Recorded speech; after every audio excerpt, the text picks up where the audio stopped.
பொருள். அதுல வந்து இருண்ட பொருள் 26% மற்றும் இருண்ட ஆற்றல் 71% இவற்றால் நிரம்பியுள்ளதாகும். திரும்ப ஃபர்ஸ்ட்ல இருந்து ஆரம்பிக்கணுமாங்கய்யா? இல்லைங்கம்மா. ஓகே, நீங்க கண்டினியூ பண்ணுங்க. ஓகே. இந்த இருண்ட பொருள் மற்றும் இருண்ட ஆற்றல் இவற்றின் தன்மை இன்னும் ஒரு புதிராகவே விண்வெளி ஆய்வாளர்களுக்கு உள்ளது. புறவெளியினுடைய அமைப்பு எப்படி இருக்குன்னு பார்த்தோம்னா, இன்று வரை அதனுடைய அளவை மதிப்பிடவே முடியவில்லை. மின்காந்த கதிர்வீச்சு, காஸ்மிக் கதிர்கள், நியூட்ரினோக்கள், காந்த புலங்கள் மற்றும் தூசி ஆகியவற்றால் ஊடுருவியுள்ள ஹைட்ரஜன் மற்றும் ஹீலியம் பிளாஸ்மாவின் மிக குறைந்த அளவிலான துகள் அடர்த்திகள் புறவெளியில் இருப்பதை அறிவியல் கண்டறிந்துள்ளது.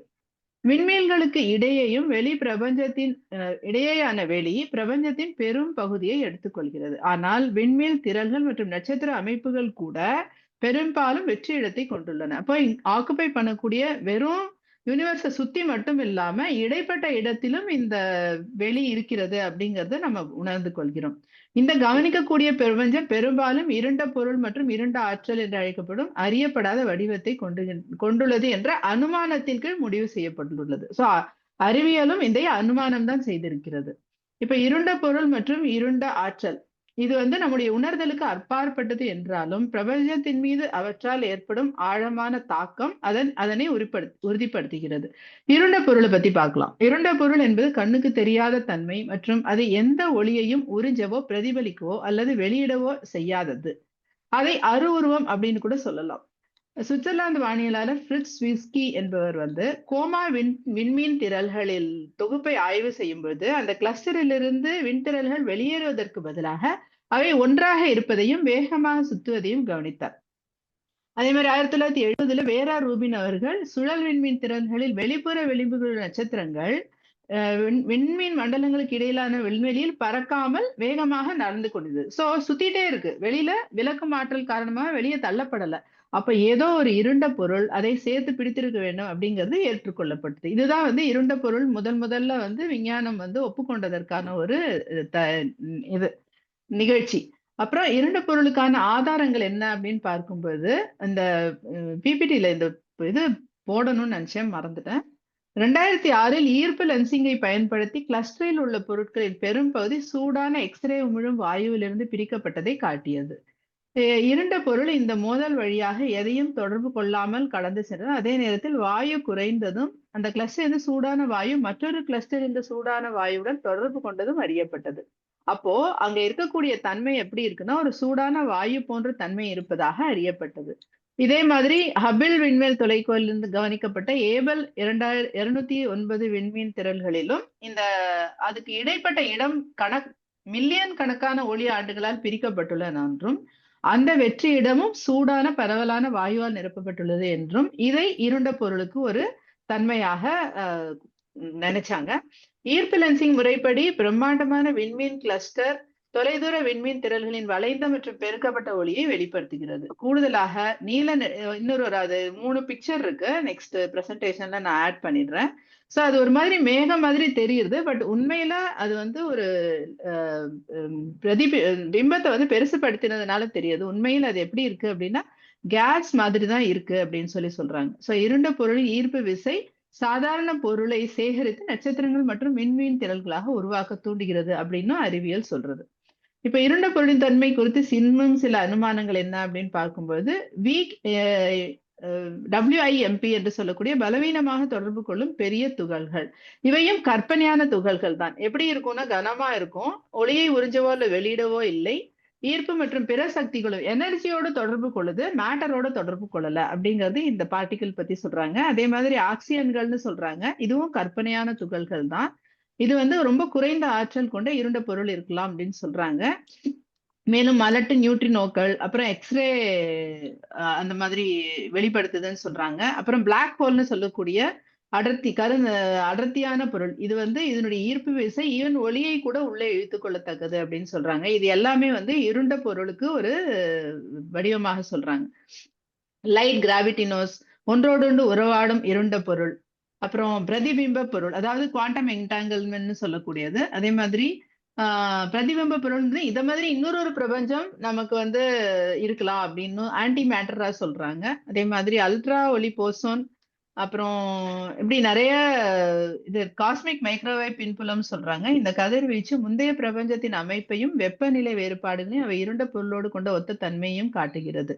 வெளிமண்டலங்களின் உருவாக்கம் மற்றும் பரவல் அதனோடு இணைந்த ஈர்ப்பு விசை வெளிப்பாடுகள் இந்த இருண்ட பொருள் உள்ளதை விளக்குது. ஸோ எல்லாமே எப்படி உணர்றாங்கன்னா அந்த கிராவிட்டி அது வந்து வளைக்குது அப்படின்னு சொல்லி சொல்றாங்க. இப்போ வந்து இருண்ட ஆற்றல் நேர் கண்காணிப்பு புலப்படாது, இதுவும் ஒலி அலைகளை வெளிப்படுத்தாது, ஏற்றுக்கொள்ளாது மற்றும் பிரதிபலிக்காது.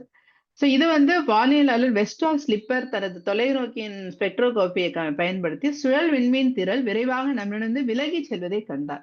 சோ இதை ரெட் ஷிஃப்ட் அப்படின்னு சொல்றாங்க. எட்வின் ஹபிளும் அவரது கூட்டாளிகளும் விண்மீன் திரள்கள் போன்ற பொருட்கள் பூமியிலிருந்து வினாடிக்கு 100,000 மைல்களும் அதிகமான வேகத்தில் நகர்கின்றன என்றும் இதனால் பிரபஞ்சம் விரிவடைகிறது. சோ ஏதோ பிரபஞ்சம் ஒரு ஒரு இப்ப இன்னைக்கு பாக்குற ஒரு நட்சத்திரம் அப்படின்னாக்க கொஞ்ச நாள் கழிச்சு பார்க்கும்போது ரொம்ப தூரத்துல போயிருக்கு. இவங்க கணக்கெடுத்தது இவ்வளவு தூரத்துல நம்மளுடைய பூமி வேகத்துல நடந்திருக்கும்னா அது ரொம்ப தூரம் போயிருக்கும் பொழுது அப்ப ஏதோ ஒண்ணு அதை பிடிச்சு தள்ளுது. அப்ப அதனால பிரபஞ்சம் விரிவடைகிறது அப்படின்னு யோசிக்கிறாங்க. 1988ல 3 வானியலாளர்கள் கொண்ட குழு சூப்பர் நோவாக்களை கவனித்து பொருட்களின் பிரகாசத்தை பயன்படுத்தி அதை வேகமாக நகர்கிறதுன்னு சொல்லி இதனால பிரபஞ்சம் விரிவாக்கம் அடைகிறது. இந்த பிரபஞ்சம் விரிவாக்குவதற்கு காரணம் என்னன்னா இருண்ட ஆற்றல் அப்படின்னு சொல்லி சொல்றாங்க. சோ இருண்ட ஆற்றல் இருண்ட பொருள் மாதிரி கூட நம்மளால எதுவும் பிக்சரைஸ் பண்ண முடியல. அது வெறும் அனுமானம் தான். சோ சில விஞ்ஞானிகள் இருண்ட ஆற்றல் என்பது வெற்றிட ஆற்றல் என்னும் அதுக்கான அனுமானங்களும் இருக்கு. வேக்கும் என்ன வாய்ட் ஸ்பேஸ் அப்படின்னு சொல்றாங்க. அந்த வெற்றிட ஆற்றல் வந்து பின்னணியாக இருக்கும் அப்படின்னு நினைக்கிறாங்க. இது விண்வெளி முழுவதும் ஊடுருவியுள்ளது என்றும் பிரபஞ்சத்தின் விரிவாக்கத்தை விரைவுபடுத்தி இந்த கூடுதல் சக்தி காலியாக இருக்காது. குவாண்டம் அவசியம் அப்படின்னு சொல்றாங்க. விண்வெளி எப்பொழுதும் காலியா இருக்காது. குவாண்டம் புல கோட்பாட்டின்படி வெற்றிட ஆற்றல் பிரபஞ்சத்தை நிரப்பி விண்வெளியை வெளிப்புறமாக தள்ளுவது சாத்தியம் அப்படின்னு சொல்றாங்க. அப்புறம் குவிண்டசன்ஸ்னு ஒரு கான்செப்ட் இருக்கு. இது வந்து 5வது மேட்டர் அப்படின்னு கூட சொல்றாங்க. இது வந்து இதுவும் ஒரு வகை இருண்ட ஆற்றலாக இருக்கலாம். இது விண்வெளியை நிரப்புகிறது, சாதாரண பொருட்களுக்கு எதிர்மறையாக செயல்படுகிறது அப்படின்னு சொல்றாங்க. சோ இது வந்து இருண்ட ஆற்றல் இருண்ட பொருள் ரெண்டும் கலவையாக இருக்கலாம் அப்படின்னு சில விஞ்ஞானிகள் சொல்றாங்க. அடுத்து இப்ப ரீசெண்டா 2019ல இருண்ட திரவ பொருள்னு ஒண்ணு வந்து ஆக்ஸ்போர்டை சேர்ந்த ஒரு வானியற்பியலாளர் அந்த ஒரு கான்செப்ட் கொடுக்கிறாரு. அது என்ன அப்படின்னாக்க பிரபஞ்சத்தின் 95% ஒரு இருண்ட திரவ பொருள் என்றும் இருண்ட பொருள் மற்றும் இருண்ட ஆற்றல் இரண்டுமே இந்த அடிப்படை நிகழ்வின் அறிகுறிகள் என்றும் கூறுகிறது. பிரபஞ்சம் இருண்ட திரவ பொருளால் நிரப்பப்பட்டிருந்தால் அதன் எதிர்மறை ஈர்ப்பு எல்லாவற்றையும் தள்ளும். இது இருண்ட ஆற்றல் தன்மையை ஒத்ததாக உள்ளது. மேலும் இது விண்மீன் திரள்களை ஒன்றாக வைத்திருக்கும் ஒரு இருண்ட பொருள். சோ ஒளிவட்டத்தின் ஈர்ப்பு விசையில இது அவற்றை சுற்றியுள்ள இருண்ட திரவத்தின் இப்ப இது வந்து நம்மளுடைய மகரிஷி சொன்ன ஒரு கோட்பாடுக்கு கொஞ்சம் ஒத்து வரா மாதிரி இருக்கு. சோ இப்ப வந்து நான் இன்ட்யூட்டிவ் எக்ஸ்பிளனேஷன் அதாவது உள்ளுணர்வு விளக்கம் சொல்றேன். இப்ப மேலே விவாதிக்கப்பட்ட அறிவியல் காண்டுபிடிப்புகள் வந்து பிரபஞ்சத்தில் 95% இருண்ட ஆற்றல் மற்றும் இருண்ட பொருள் உள்ளது என்பது ஏற்றுக்கொள்ளப்படுகிறது. அதுல 70% இருண்ட ஆற்றல் இதுவே பிரபஞ்சத்தின் விரிவாக்கத்துக்கு காரணம் அப்படின்னு விஞ்ஞானிகள் சொல்றாங்க. மீதமுள்ள 26% இருண்ட பொருள் என்றும் அது விண்மீன்களுக்கு இடையே விண்வெளி அல்லது விண்மண்டலுக்கு இடையே தூசி மற்றும் வாயுவாக இருக்கு அப்படின்னு சொல்றாங்க. சோ இது விண்மீன் திரள்களை ஒன்றாக பிணைத்து வைத்திருக்கும் பசை போன்று க்ளூ அப்படின்னு சொல்லி சொல்றாங்க. அப்ப டார்க் மேட்டர் அதாவது இருண்ட பொருள் பசை ஒட்டி வைக்கிறது, இருண்ட ஆற்றல் வெளியிலிருந்து அதை விரிவாக்குகிறது அப்படிங்கிறது விஞ்ஞானிகளுடைய கருத்து. இரண்டு பொருள் மற்றும் இருண்ட ஆற்றல் இரண்டுமே சுத்தவெளியின் 2 பரிமாணங்கள் அப்படிங்கிறது என்னுடைய ஒரு கான்செப்ட் வைக்கிறேன் ஐடியா.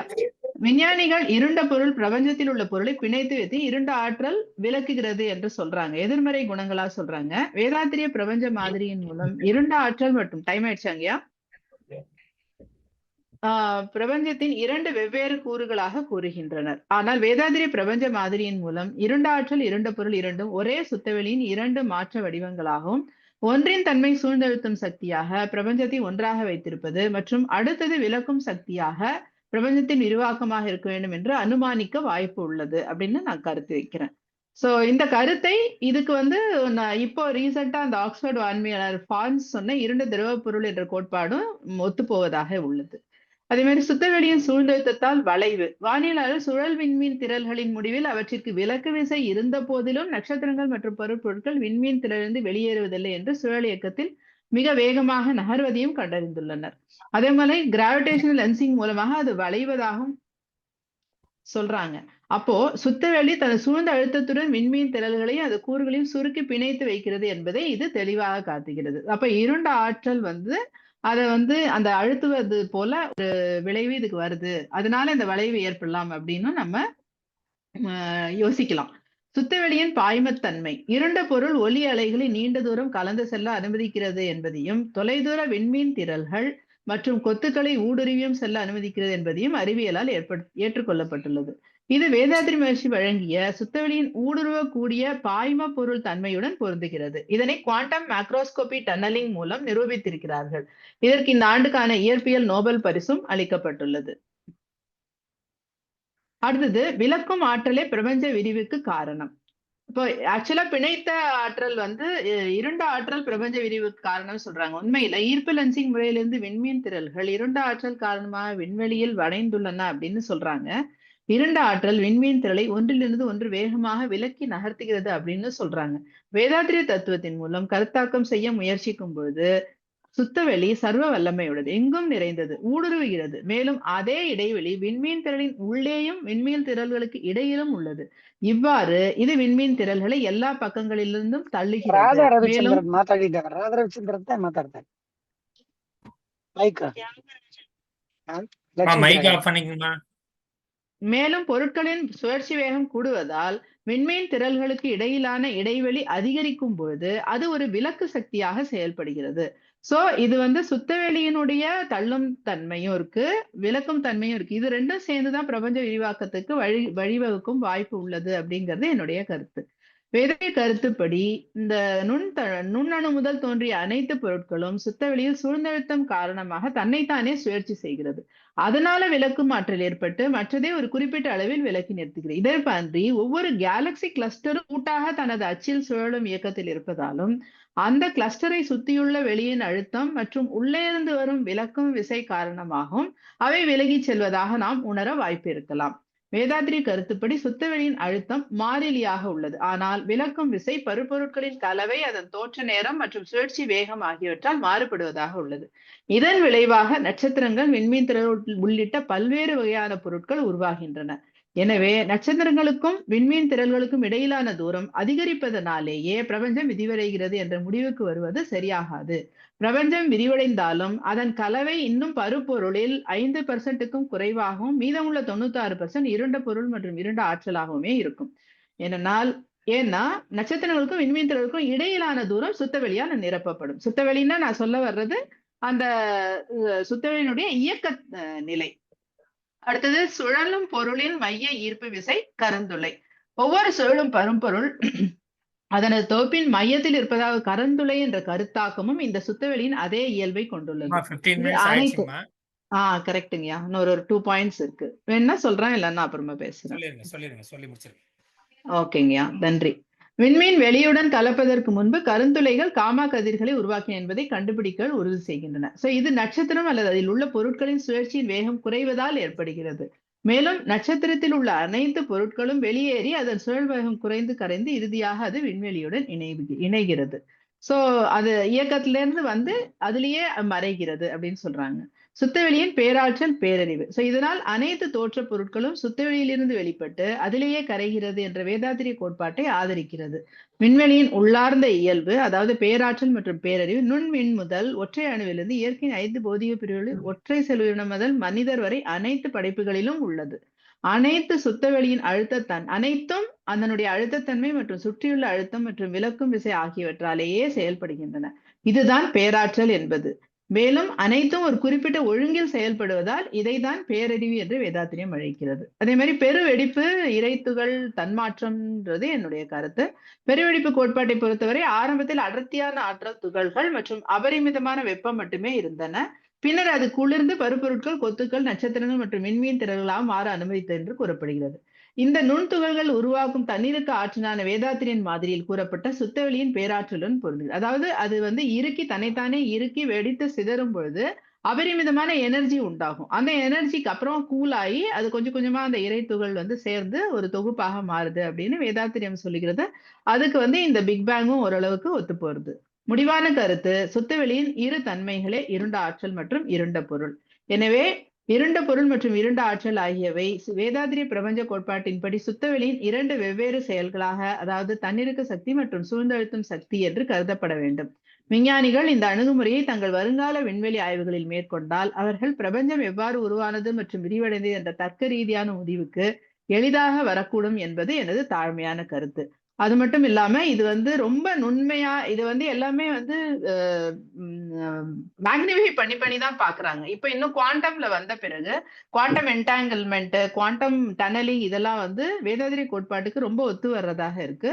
அப்போ அது மனம் ஆழ்ந்து அந்த நுண்ணிலையில், அதாவது physics cannot prove this but mathematics can prove this.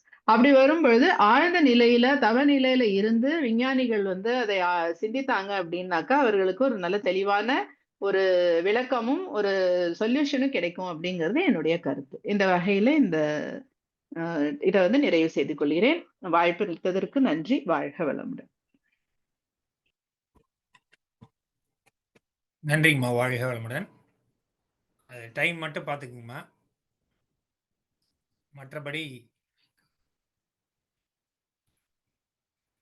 மற்றபடி இது ப்ரெசன்டேஷனில் நீங்கள் வேறு என்ன தகவல் சொன்ன தகவல்கள் ஏதாவது ஆட் பண்ணி அப்டேட் பண்ணி அனுப்புங்க. அதை ஃபைனலைஸ் பண்ணி அனுப்பிடுங்க. வேறு யாராவது கருத்துக்கள் அவங்களுக்கு பேசுனதுக்கு ரிலவெண்ட்டாக இருக்கிறது எல்லாரும் சொல்லலாம். வாழ்க வளமுடன்.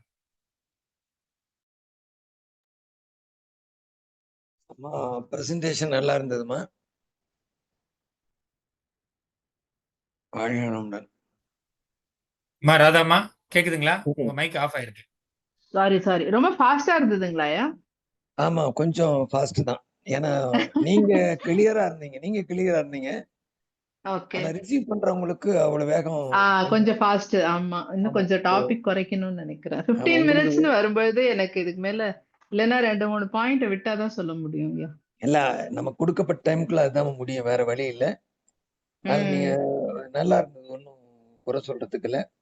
எனக்கு அந்த பெருவெடிப்பு சொல்றீங்க இல்லையா, அப்போ ஒண்ணு கண்டென்ட் ஆனதுன்னா குறைதானே செய்யும், எப்படி விரிவடையும்? ஐயா குறையல. அதாவது விரிவடையறதுன்னா எப்படின்னா குளிர்ந்து அது தொகுப்பா ஃபார்ம் ஆகுது. அதாவது இப்ப பிக் பேங் அப்படிங்கும் பொழுது ஃபர்ஸ்ட் வெடிக்கிறது என்ன அப்படின்னு இது வந்து அனுமானம் தாங்க. பிக் பேங்ங்கிறது அனுமானம் தானே, நாட் ப்ரூவ்டு. இன்னொரு தடவை என்னன்னா, ஒரு முறை வெடிச்சுதா இப்பயும் தொடர்ந்து வெடிச்சிட்டு இருக்கா? இன்னமும் ஆக்சுவலி இன்னமும் வெடிச்சிட்டு தான் இருக்கு. ஆனா நம்மளால பார்க்க முடியும். ஒரு இடத்துல வெடிச்சது இப்ப நம்ம பார்க்கக்கூடிய யூனிவர்ஸ், வேற எங்கேயாவது வெடிச்சு பண்ணலாம். அது பெருவெடிப்பை வந்து ஒத்து போக வைக்கலாம் ஒழிய அது ஒன்ஸ் முடிஞ்சு போச்சு. அவங்க ஒன்ஸ் தான் வைக்கிறாங்க. ஆமா ஒன்ஸ் தான் வைக்கிறாங்க. ஏன்னா நம்ம பூமியில இருந்து மட்டும் தானே பாக்குறோம். நம்ம பார்க்கக்கூடிய பிரபஞ்சம் தானே. இன்னும் வேற எங்கேயாவது கூட இருக்கலாமே பிரபஞ்சம். இல்ல, அவங்க சொல்ற பிக் பேங் வந்து ஒன்ஸ் தான். இப்ப நடக்குதுன்னு அவங்க ஒண்ணும் வர்றதில்ல. அது கரெக்ட். பட் நமக்கு வந்து இப்ப எரித்துகள் தோண்டிக்கிட்டே இருக்கலாம். அதனால விரிவடைங்கிற கான்செப்ட் வருது. கரெக்ட். ஓகே, அது மட்டும் தான். அந்த பெருவெடிப்பை நீங்க அதோட கம்பைன் பண்ணதுனால இந்த கேள்வி வச்சோம். ஓகே. அது மாத்திக்கணுமா ஏதாவது? இல்ல, அது ஒன்ஸ் அவங்க வைக்கிறாங்க, தொடர்ந்து இன்னைக்கு தோன்றுது. இங்க ஒரு அது ஆட் பண்ணணும்னு சொல்றீங்களா? அந்த வியூ வைங்கங்கறேன். அவங்க சொல்றது அந்த வியூ ஆக்சுவலி இல்லங்கயா. ஆக்சுவலா அந்த இதுல கூட இன்னொரு பிரபஞ்சம் இருக்கலாம்னு ஒரு கான்செப்ட் கூட இருக்கு. நிறைய பேர் எல்லாமே வந்து அனுமானத்துல தான் குடுக்குறாங்க. இன்ஃபேக்ட் ஐன்ஸ்டீன் சொன்னது கூட அவர் லேப் போய் டெஸ்ட் பண்ணி கொடுக்கல, அனுமானத்துல தான் கொடுத்திருக்காரு. அதுக்கப்புறமா அதை ப்ரூவ் பண்றாங்க. இறுக்கமும் நுண்ணெதிர் இருக்கிறனால இறைத்துகள் தோண்டிக்கிட்டே இருக்கும். அதனால தோன்றுன பொருள் உள்ளுக்கு வரும் பொழுது பிரபஞ்சம் விரிவடையுது. நம்ம வேதாத்திரிய கான்செப்ட்ல அதுதான் ஓகே. பெருவெடிப்பு என்பது ஒரு முறைதான். அப்ப பிரபஞ்சம் அவங்க இந்த பிரபஞ்சத்தை மட்டும் தான் பாக்குறாங்க. இது விரிவடையுது அப்படின்னா அப்ப என்ன கான்செப்ட்? அது குளிரும் மட்டும் தான் செய்யும். கண்டென்ட் வந்து வெப்பமா இருந்த பொழுது விரிவா இருந்தது, குளிரும் பொழுது சிங்க் ஆகணும்.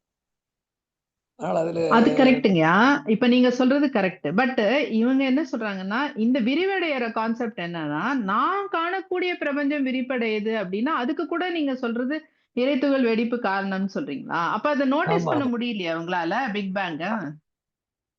நான் என்ன சொல்றேன்னா அதுக்கு விளக்கமாற்றலும் அந்த வெளி நிரப்புவதும் காரணம்ன்றேன். அதாவது எல்லாமே வந்து என்டையர் பிரபஞ்சமே ஒரு ஆக்சஸ்ல சுத்துறது, கேலக்சி ஒரு ஆக்சஸ்ல சுத்துறது. சுத்தும் பொழுது நம்ம வந்து ஒரு ஸ்டாரையும் இன்னொரு ஸ்டாரையும் அது இருக்கிற இடத்த வந்து கால்குலேட் பண்ணி மூவ் பண்ணியிருக்கிற இடத்த கால்குலேட் பண்ணி அது ரொம்ப தூரம் போயிடுச்சுங்கிறோம். இல்லம்மா, நம்ம வந்து கண்டென்ட் ஆகும் பொழுது இல்ல நீங்க சொல்றத கண்டென்ட் உள்ளுக்கு ஒன்னோட ஒண்ணு சேரும் பொழுது வேகம் குறையணும். ஏன்னா இறைத்துகள் இருக்கிற வேகமே பூமி சுத்தல, விண்ட் இருக்கிற வேகமே பூமி சுத்தல. சேரும் பொழுது கண்டென்ட் சுருங்குது. அது எல்லை இன்னும் கண்டென்ட் குறுக்கி தான் வரணும். அப்ப வெப்பமா இருந்தது. வெப்பம்னு சொல்லிட்டா நம்ம கான்செப்ட் பிரகாரம் அங்க மேக்னெட்டிசம் எனர்ஜி. உருவாயிடுச்சு. ஆமா, ஆமா, எனர்ஜி. மேக்னெட்டிசம் உருவாயிடுச்சு. அப்போ ஒன்ஸ் ஆ. அவங்க ஒரு டைம் தான் வைக்கிறாங்க. அந்த கான்செப்டோட நம்ம கம்பேர் பண்ண முடியாது. அப்ப நமக்கு வந்து ஆட் ஆகணும்னா இறைத்துகள் தோண்டிக்கிட்டே இருக்கு. அதனால பிரபஞ்ச விரிவடைன்னு சொல்லாம ஒழிய விளக்கு விசை இன்க்ரீஸ் ஆகுதுன்னு நான் சொல்லவே முடியாது. விளக்கு விசை குறைஞ்சிக்கிட்டே தான் வரும். ஒரு பொருளும் ஒரு புரோட்டானுக்கும் எலக்ட்ரானுக்கும் 2 விலக்கி தான் வச்சிருந்தது. ஒன்னோட ஒண்ணு ஆன்டி டைரக்ஷன்ல மாறும் பொழுதுதான் அதோடைய ஏரியா குறையும். ஏரியா குறையும் பொழுது விளக்கு விசையும் குறைஞ்சிடும். அதனால கொஞ்சம் அதை ஓகே. கொஞ்சம் யோசனை ஓகேங்கய்யா. விலக்கும் விசை குறையும். பட் சுத்தவெளி அந்த இடத்த நிரப்பும்ல. அதனால கூட வந்து பிரபஞ்சம் விரிவடையலாம் இல்ல இல்லையா? விளக்கு விசை கொஞ்சம் நீங்க பிரபஞ்சத்தை இவங்க பொருளை மட்டும் தானே பாக்குறாங்க. பிரபஞ்சம் என்பதை பொருளை அதுதான். மட்டும் பாக்குறாங்க. பொருளுக்கு நடுவுல இருக்கக்கூடிய வெளி அதுக்கு விளக்கு விசை அதை ஃபில் பண்ணும் இல்லையா? ஒண்ணுக்கு ஒண்ணு விளக்கு விசை மட்டும்தாம்மா. எலக்ட்ரானோ புரோட்டானோ இன்னொரு விண்ணு ஒண்ணு விலக்கி தான் வச்சிருக்கோம். சேரும் பொழுதுதான் அதை நெருங்க அனுமதிக்குது. அப்ப ஆன்டி டைரக்ஷன்ல சுத்தும் பொழுது அது சிங்க் ஆகணும். விளக்கு விசை குறையணும். ஓகே. பிரபஞ்சம் விரிவடைவதற்கு இறைத்துகள் தோண்டி கொண்டே இருக்கலாம். அவ்வளவு அந்த கான்செப்டுக்கு வந்து இன்னைக்கும் பிக் பேங் ஒரு பிக் பேங் இல்ல, இன்னும் எங்கேயோ நடந்துட்டு இருக்கலாம். அது ஆட் ஆகிட்டு இருக்கிறதுனால வருதுன்னு வச்சுக்கோங்க.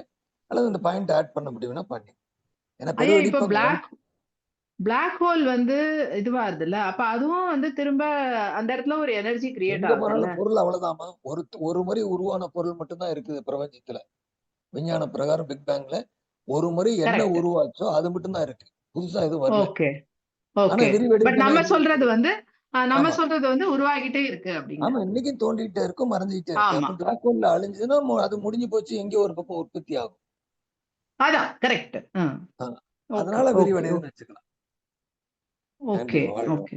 ஓகேங்க. வாழ்க வளமுடன். அந்த இடத்துல பிக் பேங்க வந்து கரெக்டா டைரக்டா கோரிலேட் பண்ணாம மல்டிபிள் ஓகே. பிக் பேங்ஸ் இருக்கிறதுக்கு வாய்ப்பு இருக்கு. ஓகே. அது மட்டும் ஆட் பண்ணிக்கலாம். ஆமா. ஓகே. ஓகேங்க. ஓகேங்க. வாழ்க வளமுடன்.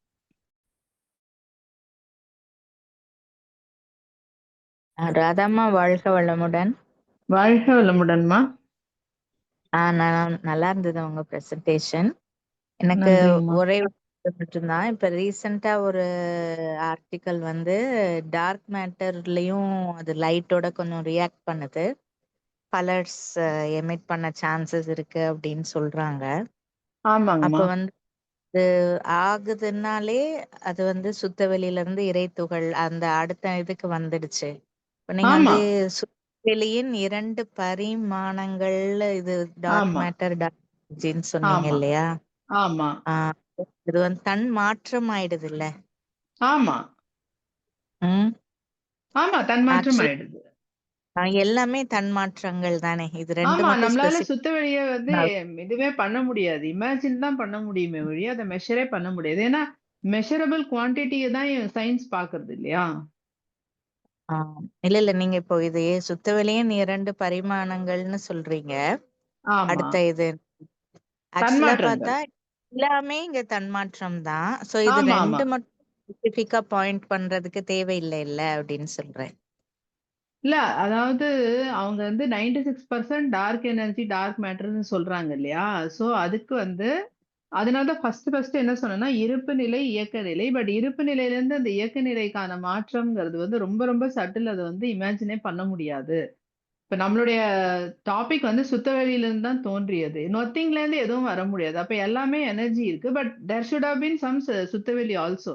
அது ஸ்டாட்டிக் ஸ்டேட்ன்னு ஒண்ணு இருக்கும். அந்த பிளாக் ஹோல் ஆகும்போது அந்த ஒரு பாயிண்ட்ல ஒரு சுத்தவெளி வருது. ஒரு ஒரு அணுக்கு இடையிலயும் ஒரு சுத்தவெளி இருக்கு. பட் அகைன் அதுக்கப்புறமா அது திரும்பவும் இட் சேஞ்சஸ் இன்டு எனர்ஜி.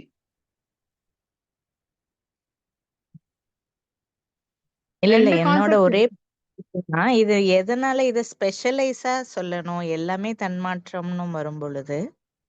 இது அதாவது ஸ்பெஷலைஸ். இதுல இருந்து தான் வந்து பிரபஞ்சம் உருவாயிருக்குங்கிறத சொல்றதுக்காக இந்த மெஜாரிட்டி ஆஃப் த இது வந்து டார்க் எனர்ஜி இப்ப அது வந்து அறிவியலுக்கு ஒத்து போறதுனால டார்க் எனர்ஜி டார்க் மேட்டர் வந்து நிறைய இருக்கு அதுல இருந்து உருவாகுது அப்படின்னு சொல்றதுனால சுத்தவெளியில இருந்து உருவாகுதுன்னு சொல்லி நான் கொண்டு வரேன். அதுல ஏதாவது தவறா இருக்கா? இல்ல இல்ல தவறு அப்படின்னு சொல்றத விட இது என்னோட இது வந்து இது ஸ்பெஷலைஸ் பண்றதுக்கு இன்னும் ரீசன்ஸ் நீங்க இதுவா சொல்லலாம். இது அடுத்த அதாவது நிலை நெக்ஸ்ட் ஸ்டேட், அதாவது சுத்தவெளி ஸ்டாட்டிக்கு நெக்ஸ்ட் ஸ்டேட் வந்து இந்த டார்க் எனர்ஜி, அதுக்கு அடுத்த ஸ்டேட் வந்து dark matter. Okay okay dark energy is not visible. So தண்ணீருக்கு ஆற்றல், அதாவது அந்த அன்மேனிஃபெஸ்டட் மேக்னெட்டிசம்னு சொல்லலாம். அப்புறம் மேட்டர்னு வரும்போது மேனிஃபெஸ்டட் மேக்னெட்டிசம், இறைத்துகள் நிறைந்த அந்த நேரம்னு சொல்லலாம். அதுக்கப்புறம் அது தொகுப்புலாய் தன்மாற்றமாய் மேட்டர் ஆயிடுது. ஓகேம்மா. Okay okay. So there is still a gap between that சுத்தவெளி சயின்ஸ்ல வந்து இன்னும் அந்த கேப் இருக்கு இல்லையா? எங்க இருந்து வந்ததுன்ற கேள்விதானே இருக்கு. அதை ஃபில் பண்றதுக்கு தான் நம்ம மகர்ஷியினுடைய தத்துவம் யூஸ் ஆகும் அப்படின்ற ஒரு கான்செப்ட்ல தான் இதை எடுத்துட்டு போனேன். ஆமா, அம்மா கேட்ட கேள்வியில் எனக்கு ஒண்ணு என்னன்னா முப்பரிமாணத்தை கூட காமிச்சுக்கங்க. எனக்கு என்னன்னா ஸ்டாட்டிக்கா இருக்கிறது, இருப்பா இருக்கிறது ஒண்ணு, பொருளா இருக்கிறது ஒண்ணு, மேக்னட்டிசமா இருக்கிறது, 3 முப்பரிமாணத்தை கூட நீ காமிச்சுக்கலாம். இருபரிமாணங்கிறதோட முப்பரிமாணத்தை காமிச்சுங்க. அரூபம், உருவம், அரு உருவம், இது 3ஆ வச்சு நீங்க வேணா அந்த ஒரு கான்செப்ட் கொஞ்சம் மாத்திக்க முடியுமான்னு பாருங்க. ஓகே, அரு உருவத்திலேயே 2 வந்துடுதுங்க. அரு உருவத்திலேயே 2 வந்துடுது இல்லையா? அப்ப இல்ல, இப்ப முப்பரிமாணத்துக்கு மேக்னெட்டிக் ஃபீல்டா இருக்கிறது ஒண்ணு, ஸ்டாட்டிக்கா இருக்கிறது, ஏன்னா பிரபஞ்சத்தை தாண்டி ஸ்டாட்டிக்கா இருக்கிறது ஒண்ணு, பொருளா இருக்கிறது ஒண்ணு, மேக்னட்டிசமா இருக்கிறது ஒரு 3ஆ காமிச்சுக்கலாம். முப்பரிமாணம் கூட காமிச்சுக்கலாம். ஆக்சுவலா ஒரு 10 டைமென்ஷன்ல கூட பார்த்தேங்க. ஒரு பேப்பர், ரிசர்ச் பேப்பர் நம்ம ஆழியார்லயே சப்மிட் பண்ணிருக்காங்க, சித்திரலேகான்னு அம்மா. நமக்கு காமிக்கிறதுக்கு ஓரளவுக்கு அது 2ன்னு காமிக்கிறதோட 3ன்னா ஓரளவுக்கு அரூபம், உருவம், அரு உருவம், இது 3ஆ கூட காமிச்சுக்கலாம். நீங்க அது கேள்வி கேட்டால். சரிங்க. ஓகே ஓகே ஓகே ஓகே ஓகேங்க. நன்றிங்க. வாழ்க வளம். வாழ்க வளம். இப்ப அம்மா கேட்டாங்க இல்லையா, லட்சுமி அம்மா கேட்டாங்க இல்லையா, ஏன் அந்த 2 பரிமாணங்களை சொல்றீங்கன்னு. அந்த 2 பரிமாணங்களை உள்ளமைந்த ஆற்றல்னு சொல்லிட்டீங்கன்னா முடிஞ்சு போச்சு. உள்ளமைந்த ஆற்றல் அதுக்குள்ள இருக்குது, நம்ம கண்ணுக்கு தெரியல, அது கண்டுபிடிக்கல இன்னும்.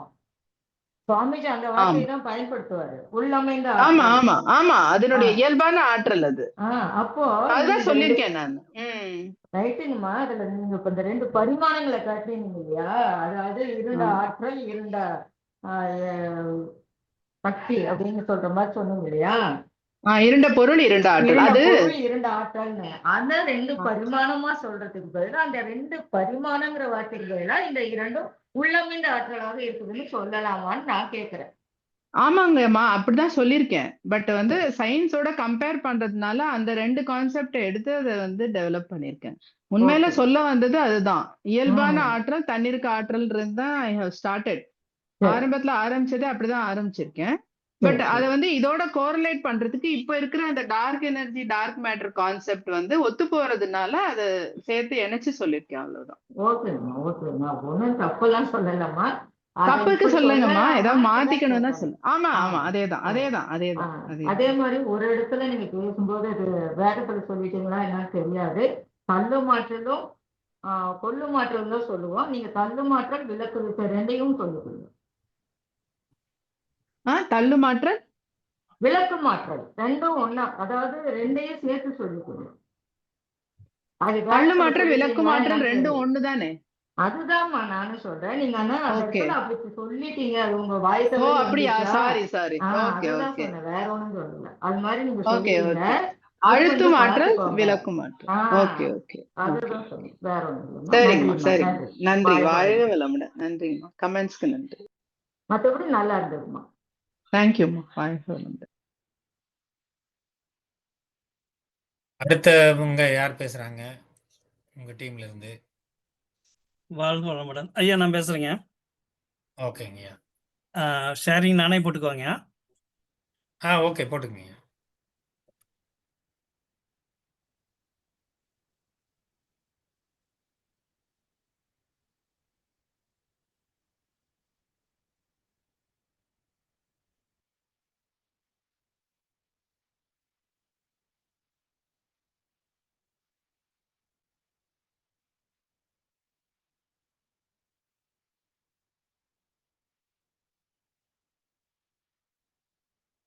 ஐயா ஷேர் பண்றீங்களா?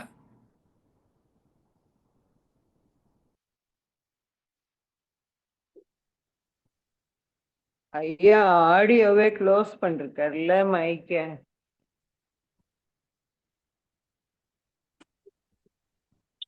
வாழ்க வளமுடன். ஷேரிங் பண்ணணும்ல, கொஞ்சம் வெயிட் பண்ணுங்க.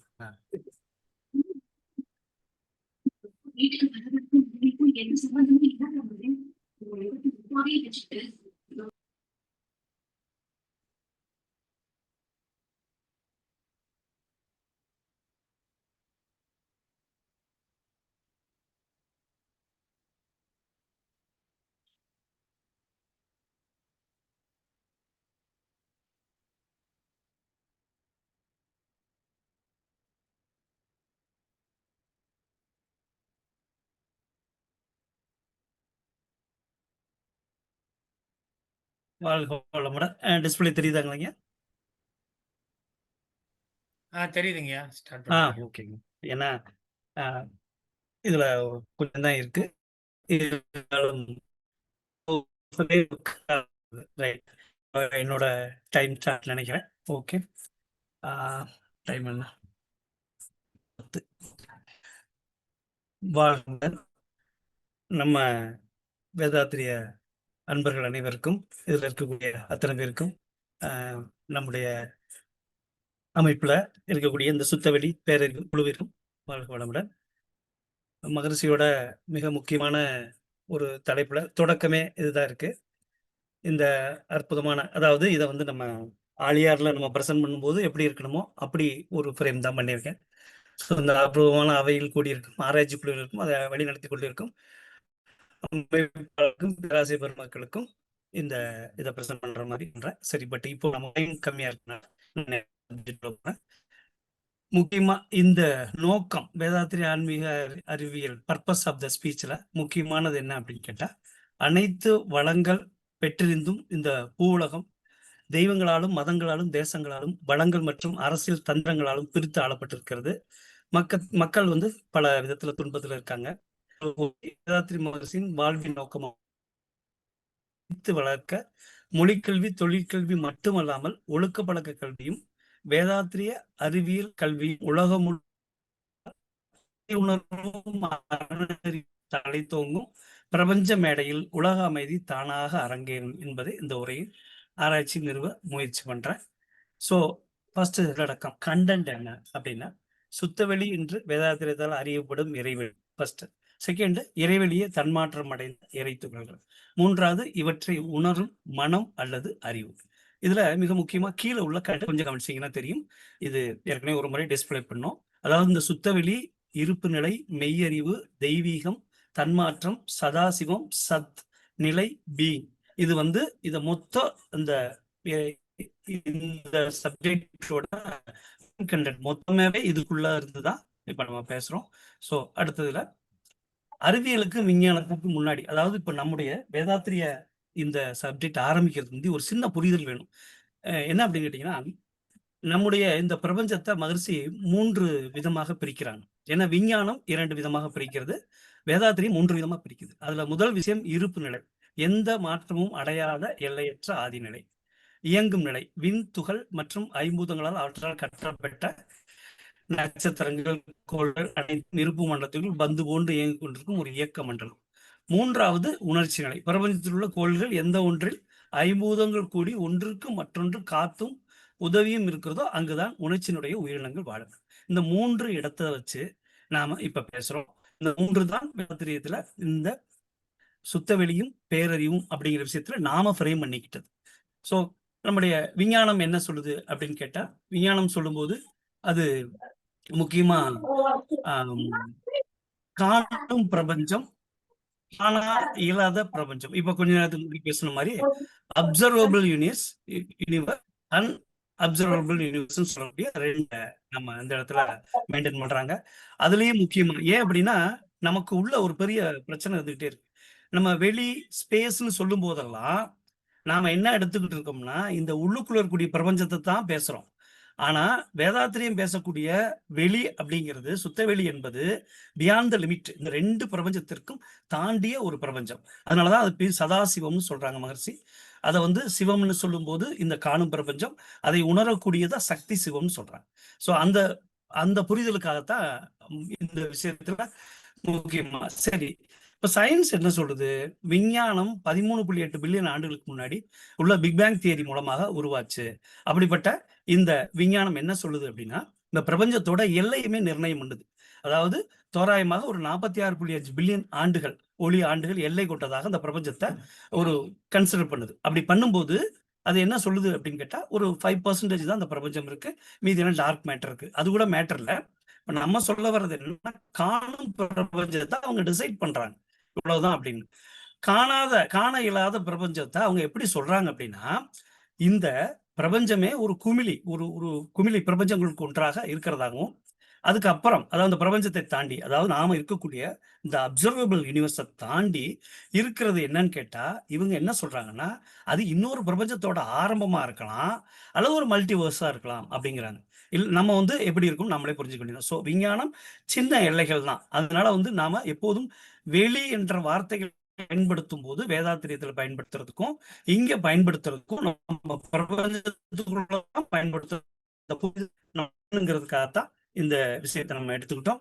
ஸோ அடுத்தது நம்ம அடுத்த ஸ்லைட்ல வந்து இந்த பிரபஞ்சத்தை பொறுத்தளவுக்கு ரொம்ப முக்கியமான ஒரு விஷயம் என்னன்னு கேட்டீங்கன்னா, இதுல உலகத்தை நம்ம பார்க்கக்கூடிய இந்த உலகத்தை வந்து வேதாத்திரியம் அப்படிங்கிற விஷயத்த நாம வந்து இந்த உலகத்தை பார்க்கிறோம். இதுல நாம் பார்க்கும் உயிரினங்கள், நம்ம பார்க்கக்கூடிய இந்த எல்லா விஷயங்களையும் அதன் சிறப்பை நம்ம பார்க்கிறோம். இப்போ வேதாத்திரி மகரிஷியை பொறுத்த அளவுக்கு அவங்க சொல்லும்போது, இந்த உலகத்தை நாம் பார்க்கக்கூடிய இந்த பொருட்களும் உயிரினங்களும் அதன் தோற்றமும் இயக்க சிறப்பையும் வச்சு இது ஏதோ ஒரு மகா சக்தி இந்த பிரபஞ்சத்தை உருவாக்கியிருக்கும் அப்படிங்கிறது தான் வேதாத்திரியத்தோட தொடக்கம். அப்ப அந்த மகா சக்திக்கு வேதத்திலிருந்து விஞ்ஞானம் வரைக்கும் வேற வேற அந்த பேரை தான் நம்ம இங்க மென்ஷன் பண்ணியிருக்கோம். ஸோ ஒரு 37 வகையான பெயர்கள் இங்க கொடுக்குறாங்க. இது எல்லாமே நாம பேசக்கூடிய சதா சிவம்னு சொல்லக்கூடிய இந்த காணும் பிரபஞ்சத்தையும் காண இயலாத பிரபஞ்சத்தையும் தாண்டிய ஒரு அந்த இடத்தை தான் நம்ம இங்க குறிப்பிட்டு பேசுறோம். ஸோ நம்ம அதனாலதான் நம்ம மீண்டும் மீண்டும் இந்த இடத்துல சொல்லக்கூடிய விஷயத்துல நம்ம இந்த விஷயத்துல பண்றோம். ஸோ சுத்தவெளியே தெய்வம், சுத்தவெளி நித்திய பிரம்மம் இயக்கமற்றது என்று வேதம் சொல்லுது. சதாசிவம் என்று நம்ம வேதாத்திரியம் சொல்லுது. A singular absolute space or primordial energy அப்படிங்கிறத வேதாத்திரியத்தோட கொள்கை. சுத்தவெளி தன்னைத்தானே இறுக்கிக் கொள்கின்ற ஆற்றலால் வற்றா இருப்பு பேராற்றல் பேரறிவு காலம், இந்த ஒன்றிணைந்த பெருவெளிதான். இதுக்குள்ள இருக்க அந்த ரொம்ப நுணுக்கமான ஒரு விஷயம், இந்த சுத்தவெளி எழுச்சி பெற்றதன் காரணம் என்ன? ஏன்னா இப்போ பிக் பேங் தியரிக்கே வந்து ஒரே கேள்வியில பிக் பேங் தியரிய வாஷ் அவுட் பண்ணிடுறாங்க. என்ன அப்படின்னா, எதுக்காக இந்த பிரபஞ்சம் அப்படி தோன்றுவதற்கான காரணம் அப்படிங்கும்போது, அதே போல நம்மளையும் கேட்கறாங்க, இந்த சுத்தவெளி ஏன் பிரபஞ்சத்தை உருவாக்குச்சு அப்படிங்கும்போது அதுக்கு ஒரு 6 காரணம் வருது. முதல் 4 காரணம் என்னன்னா சுத்தவெளியோட அந்த வளம். அடுத்த 2 காரணம் அது இந்த பிரபஞ்சத்துல தன்னை வெளிப்படுத்திக்கிட்ட விதம். மொத்தம் 6 விதது. அதுல வந்து சுய எழுச்சி கினமேட்டிக், 2வது குவாரி நுண்ணதிர்வு. அது வந்து 2மே வந்து சுத்தவெளியோட சுய இயக்கம், அதோட இயக்கத்தன்மை கேரக்டரிஸ்டிக்ஸ்னு சொல்லலாம். அடுத்து 4மே இங்க இருக்கக்கூடிய அந்த தாங்கும் ஆல்மைட்டின்னு சொல்லக்கூடியது, பெனிட்ரேட்டிவ்னு சொல்லக்கூடியது, ஃப்ளூயிடுன்னு சொல்லக்கூடியது, இது எல்லாமே இந்த பிரபஞ்சத்துக்குள்ள இந்த விஞ்ஞானம் கன்சிடர் பண்ணக்கூடிய சக்தியோட அடிப்படை. சரி, இறைநிலை இந்த 4 வளத்தை வைத்துக்கொண்டு 3 திறத்தால இந்த ஆன்மீகத்துக்கு பதில் சொல்றதுதான் இந்த தன்மாற்றம் இயல்பூக்கம் கூறுதலம் என்று சொல்லக்கூடிய வேதாத்திரியத்தோட அற்புதமான ஒரு கட்டமைப்பு. இதை நம்ம தெளிவா தெரிஞ்சு இதை நம்ம படிக்கும் போதுதான் இந்த நம்முடைய அந்த வேதாத்திரம் படிச்சதோட அர்த்தமே இங்கதான் வந்து புரியுது. சோ இதுல ரொம்ப முக்கியமான ஒரு விஷயத்தை நம்ம எடுத்துக்கிறோம். அது என்ன, 4 வளங்கள் இருந்தும் இந்த பேரறிவுக்கு ஏன் இப்படி முக்கியத்துவம் கொடுத்து மகரிஷி எல்லா அறிவு திருக்கோயில்னு சொல்றாரு?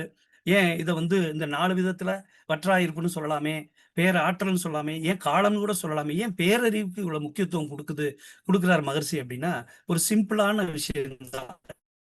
எந்த நிறுவனமாக இருந்தாலும் அந்த நிறுவனத்துக்கு ஒரு ஓனர், அடுத்த கட்டத்தில் இருக்கவங்க பார்த்தீங்கன்னா ஒரு கண்காணிப்பாளர் இருப்பாங்க, ஒரு சூப்பர்வைசர், மேனேஜர், இந்த மாதிரி. அதுபோல இந்த பிரபஞ்சத்தோட ஒரு அற்புதமான இந்த 4 வளங்களை மகரிஷி 2ஆ பிரிக்கிறாங்க. ஒண்ணு வந்து வற்றாயிருப்பு, இன்னொன்னு பேராற்றல். இது 2யுமே வேகம் அப்படிங்கிற, அதாவது இந்த விரைவு, வேகம் அப்படின்னு இந்த பிரபஞ்சத்தோட ஆற்றலை சொல்றாங்க. அதுக்கடுத்து பேரறிவு, காலம் என்பதை விவேகம்னு சொல்றாங்க. அதாவது இந்த பேரறிவு நடத்தக்கூடிய இந்த அற்புதமான இந்த செயல்பாட்டுக்கு வந்தது. அதாவது என்னதான் ஒரு பொருள் இருந்தாலும் அந்த பொருளை எப்படி பயன்படுத்துறோங்கும் போது இந்த மொத்த பிரபஞ்சத்தோட அந்த தெய்வத்தோட அல்லது இயற்கையோட சக்தியை, இயக்கங்களை, அதன் தேவையான இடங்கள்ல அது எப்படி நடந்துக்கணுங்கிற அந்த அற்புதமான ஒழுங்கை கொடுப்பதுதான் இந்த பேரறிவோட முக்கியம். அதனாலதான் இந்த பேரறிவை வச்சு சுத்தவெளியும் பேரறிவும் தலைப்ப எங்களுக்கு வழங்கப்பட்டிருக்கு. இறைவெளியே தன்மாற்றம் அடைந்த இறைத்துகள் எப்படி தோன்றுது, வேகம் விவேகம் இணையக்கூடிய இடம் எது அப்படின்னு பார்க்கும்போது இறைவெளி ரொம்ப எளிமையாக மகரிஷி சொல்லக்கூடிய சப்பாட்டாமிக் பார்ட்டிகள். அதுக்கு முந்தின அந்த விஷயத்துக்குள்ள நம்ம பார்க்கும்போது இந்த எப்படி உருவாகுது, தன்னைத்தானே இருக்கிக் கொள்ளக்கூடிய அந்த நேச்சுரல் கேரக்டர்னால அது சுருங்கும் போது, குவிந்து விரியும் போது அதுக்குள்ள ஏற்படக்கூடிய அந்த நுண்ணதிர்னால இந்த சுத்தவெளியின் இறுக்கம் அந்த இடத்துல அதையே தன்னையே இறுக்கிக்கிறதுனால அதற்குள்ள ஏற்படக்கூடிய அந்த மேக்னிஃபைசிங்னு மாதிரி சொல்லுவாங்க.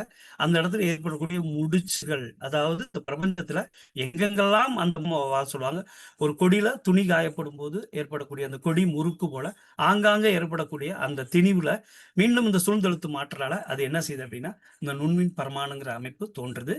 அது தோன்றி அது ஒரு கட்டமைப்புக்கு உருவாகிறதுக்கு முந்தி, அதாவது இன்னும் முக்கியமான ஒரு விஷயம் என்ன இந்த இடத்துல நடக்குது அப்படின்னு கேட்டா, ரொம்ப முக்கியமான ஒரு விஷயம் நடக்குது. அதாவது நம்முடைய சுத்தவெளியில வேகமும் விவேகம் இணையும் இடம் எது அப்படின்னு கேட்டா, இந்த சுத்தவெளியை விட்டு வெளியில இறைத்துகள் என்பது தோன்றிய உடனேயே இந்த பேரறிவின் செயல்பாடு எல்லாமே வரத் தொடங்கும். சோ பேரறிவின் செயல்பாடு அங்க விண் என்ற இறைத்துகளின் தொகுப்பு, அதாவது நம்முடைய இறைத்துகள் எல்லாம் ஒன்று சேர்ந்து விண் என்ற ஒரு அமைப்பை உருவாக்குது. அந்த அமைப்பை வச்சுதான் நாம என்ன செய்யறோம், இந்த 3வது உணர்வு, அதாவது 3 விஷயங்கள்ல அந்த சதாசிவம் சொல்லக்கூடிய சுத்தவெளியும் ஒரு அவுட்லைன், செகண்ட் இருக்கக்கூடிய நம்முடைய இந்த சிவம்னு சொல்லக்கூடிய இந்த பிரபஞ்சம் இறைத்துகளிலிருந்து தோன்றி பஞ்ச பௌதிகங்களாக நம்முடைய ஓரறிவுல இருந்து ஆறறிவு வரைக்கும் உள்ளதுல இவற்றை உணரும் மனம் அல்லது அறிவாக, அதாவது 3வது விஷயம் நம்ம பேசுறோம். அதுல அந்த ஜடப்பொருள் இருந்து எல்லாத்தையுமே அது வடிவம், துல்லியம், இயக்க ஒழுங்குங்கிற அற்புதமான அமைப்பு மூலமாக ஒழுங்காற்றலாக அந்த பேரறிவு செயல்படுது. அதே பேரறிவு, இந்த சுத்தவெளியின் பேரறிவு உயிரினங்கள்ல உணர்தல், துய்த்தல், பிரித்துணர்தலாக ஒரு அற்புதமான செயலை செய்யறதுனாலதான் இன்னைக்கு நாம இதை உணர்ந்து உட்கார்ந்து நம்ம பேசிட்டு இருக்கோம். சரி, இப்போ நமக்குரிய காலகட்டத்துல இந்த விஞ்ஞானம் மெய்ஞானம் எப்படி ஒன்றுபடுகிறது இந்த வேதாத்திரியத்துல அப்படின்னு பார்க்கும்போது, முதல் விஷயமே ஈர்ப்பு விசை. அந்த ஈர்ப்பு விசையில பார்க்கும்போது பிரபஞ்சத்தில் உள்ள பொருள் இணையில்லாத ஆற்றல் அழுத்தமுடைய இந்த கிராவிட்டிங்கிற வார்த்தை தான் நமக்குள்ள ரொம்ப ரொம்ப முக்கியமான ஒரு விஷயமா ஆரம்பிக்குது. ஏன்னா இந்த சுத்தவெளியின் சூழ்ந்தழுத்து மாற்றலும் அந்த சூழ்ந்தழுத்து மாற்றல் தான் முழுக்க நாம கிராவிட்டின்னு சொல்லக்கூடிய வார்த்தை. ஏன்னா உங்களுக்கு நம்ம எல்லாத்துக்கும் தெரியும், விஞ்ஞானம் முழுக்க வேற ஒரு பரிணாமத்துல அதை பேசுது. இப்ப மேலை நாட்டுல இருக்கக்கூடிய பேர் இந்த கிராவிட்டிங்கிற வார்த்தை, மகரிஷி என்ன சொல்றாங்கன்னா, இந்த கிராவிட்டிங்கிற வார்த்தையில தான் நம்ம எல்லாம் ஒண்ணு சேரும். காரணம் என்ன, அந்த கிராவிட்டிக்கு அவங்க கொடுத்திருக்கிற பொருள், அந்த கிரேவுங்கிற வார்த்தை இந்த உலகத்தின் மிக முக்கியமான ஒரு வார்த்தையா, அழுத்தமானது, வளமையானது, பெருமையுடையது அப்படின்னு சொல்றாங்க. சோ அந்த வார்த்தையை நம்ம சொல்லக்கூடிய சூழ்ந்தழுத்து மாற்றலுக்கு மிக பொருத்தமா இருக்கு அப்படிங்கிறாங்க மகரிஷி. அதனால இப்ப ஸ்டீவன் ஹாக்கின்ஸ் சொல்லும்போது இந்த ஈர்ப்பு விசைய பெருவெடிப்பு தத்துவத்தை பத்தி பேசும்போது அவர் நமக்கு ஒரு அற்புதமான பாயிண்ட் கொடுக்குறாரு. என்ன அப்படின்னா, இந்த பிரபஞ்சத்திற்கு இறைவனோ வேறு எந்த விதிகளும் தேவையில்லை. இந்த பிக் பேங் தியரி தோன்றுவதற்கு அடிப்படை என்னன்னா, அந்த பிக் பேங் தியரியிலேயே ஒரு கிராவிட்டின்னு சொல்லக்கூடிய ஒரு அடிப்படை விதி இருந்தது. அந்த விதியே தன்னை அமைத்து கொண்டதுங்கிறாரு. சோ இது நமக்கு என்ன ஒரு விஷயம்னா, நாமளும் அதுதான் சொல்றோம், அதே சூழ்ந்தழுத்தும் ஆற்றல் தான் இங்கே கிராவிட்டின்னு சொல்றோம். சோ அவரே ஒரு அற்புதமான பாயிண்ட போறதுக்கு முன்னாடி நமக்கு கொடுத்துட்டு போயிருக்காரு. சோ அந்த வகையில நம்ம பார்க்கும்போது நிச்சயமா நம்முடைய இந்த பெரிய அளவுல இந்த மாற்றங்களை கொண்டு வரும்போது நல்லா இருக்கும். அடுத்தது தண்ணீருக்கும் நுண்ணதிரும், நம்முடைய சுத்தவெளியில் ஏற்படக்கூடிய அந்த செல்ஃப் கம்ப்ரசிவும் கினமேட்டிக் அந்த குவாரிங் ஃபோர்ஸ்ன்னு சொல்லக்கூடிய இதோட விஞ்ஞான ஒற்றுமை என்னன்னா, இதை நாம அங்க பார்க்க முடியல. ஏன் அப்படின்னா, விஞ்ஞானத்தை பொறுத்த அளவுக்கு எப்படி தொடங்குது, ஒரு அணுவுக்குள்ள இருக்கக்கூடிய துகள்ல இருந்து தொடங்குது. ஆனா சுத்தவெளியில இருந்து நம்ம துகளுக்கு வர்றோம். ஆனா விஞ்ஞானம் எப்படி இப்ப நாம சொல்லக்கூடிய சுத்தவெளியில் ஏற்படக்கூடிய அந்த நுண்ணதிர்வுன்னு சொல்லக்கூடியத விஞ்ஞானம் எங்க ஒத்துக்குது அப்படின்னு கேட்டா, ஸ்ட்ரிங் தியரின்னு சொல்லக்கூடிய இந்த அணுக்களுக்குள்ள இருக்கக்கூடிய இந்த அணுக்கள் ஏற்படக்கூடிய அந்த அதிர்வுகளை வச்சு சொல்லுது. இது கொஞ்சம் விரிவான விஷயமாக இருந்தாலும் நாம தெரிஞ்சுக்க வேண்டிய விஷயம்னா, இந்த அதிர்வுகள் சொல்றது அந்த நடத்தைகளை முடிவு பண்ணுவதாக அங்க சொல்றாங்க. ஆனா இங்க நம்ம துகள்களையே உருவாக்குதுன்னு சொல்றோம். அவ்வளவுதான் வித்தியாசம். ஸோ யூனிஃபைடு ஃபீல்டு கான்செப்ட்னு ஒன்று தேவைப்படுது. நம்ம எல்லாரும் சொல்ற ஒரு விஷயம் தான். அந்த கான்செப்டை வேதாத்திரியம் கொடுத்துருக்கு. அந்த கான்செப்டுக்கு இன்னைக்கு தான் இந்த பிரபஞ்சம் முழுவதும் தேடிக்கிட்டு இருக்காங்க. ஆனா 3 கொள்கையை வச்சு தேடுறாங்க. ஒன்னு ஸ்டீவன் ஹாக்கின்ஸோட பிளாக் ஹோலுக்கு ஒரு தியரி வச்சிருக்காங்க. ஜெனரல் ரிலேட்டிவிட்டின்னு சொல்லக்கூடிய இந்த அந்த மேக்ரோ லெவல்ல, அதாவது இந்த கோள்கள் இதை வச்சு முடிவு பண்றாங்க. இதுக்குள்ள வரும்போது அணுக்களுக்குள்ள வரும்போது குவாண்டம் பிசிக்ஸை பயன்படுத்துறாங்க. ஆனா நம்ம எல்லாமே என்ன சொல்றோம், யூனிஃபைடு ஃபீல்டு கான்செப்ட்ங்கிறது வேதாத்தியம் நிறுவுதுன்னு சொல்றோம். பாருங்க, இந்த அதாவது ஒரு கான்செப்டா சொல்ற தியரிட்டிக்கலா மாத்தல, துகள்கள் உள்ள இருக்கக்கூடிய துகள்களுக்கு நாம என்ன சொல்றோம், அந்த 4 வளமும் கொண்டதுதான் அந்த துகள்னு சொல்றோம், இறைத்துகள். அவர் என்ன சொல்றாரு, இந்த துகள்கள் கூட எப்படி நடந்து கொள்ள வேண்டும் என்ற அறிவு இருப்பதை போல தோன்றுகிறதுங்கிறார். அதாவது அது மட்டும் இல்ல, இது இடத்தை மட்டுமல்ல, நிகழ வேண்டிய காலத்தையும் தாமாக நிர்ணயிக்கும் திறன் இந்த துகள்களுக்கு உண்டு அப்படிங்கிற மாதிரி ஒரு கான்செப்ட் கொடுக்குறாரு. ஸோ நம்மை பொறுத்த அளவிற்கு நாம தெரிஞ்சுக்க வேண்டிய ஒரு விஷயம் என்னன்னா, வேதாத்திரியம் ஒரு அற்புதமான ஒரு விஞ்ஞானத்தை கொடுத்திருக்கு. அது மட்டுமல்ல, மகரிஷி இன்னொரு அற்புதமான வேலையை செஞ்சிருக்காங்க. அதை நாம எப்படி புரிஞ்சுக்கணுங்கிறத கடைசியா அந்த ஜேர்னி ஆஃப் கான்சியஸ்ங்கிற புக்லையும், அதாவது நீங்க ரொம்ப தேட வேணாம், இதுல இருக்கக்கூடிய கான்செப்டை எழுதுங்க, அதற்கு கம்பேர் பண்ணி இன்னைக்கு இருக்கக்கூடிய அட்வான்ஸ்ட் சயின்ஸை கம்பேர் பண்ணி கொடுங்கன்னு இருக்காங்க.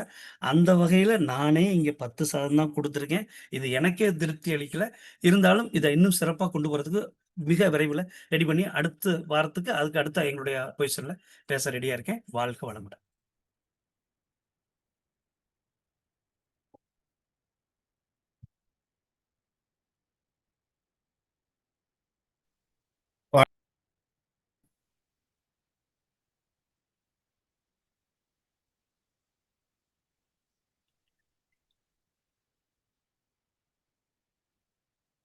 ஸ்கிரீன் ஷேரிங் க்ளோஸ் பண்ணிக்கலாங்க ஐயா. ஓகேங்க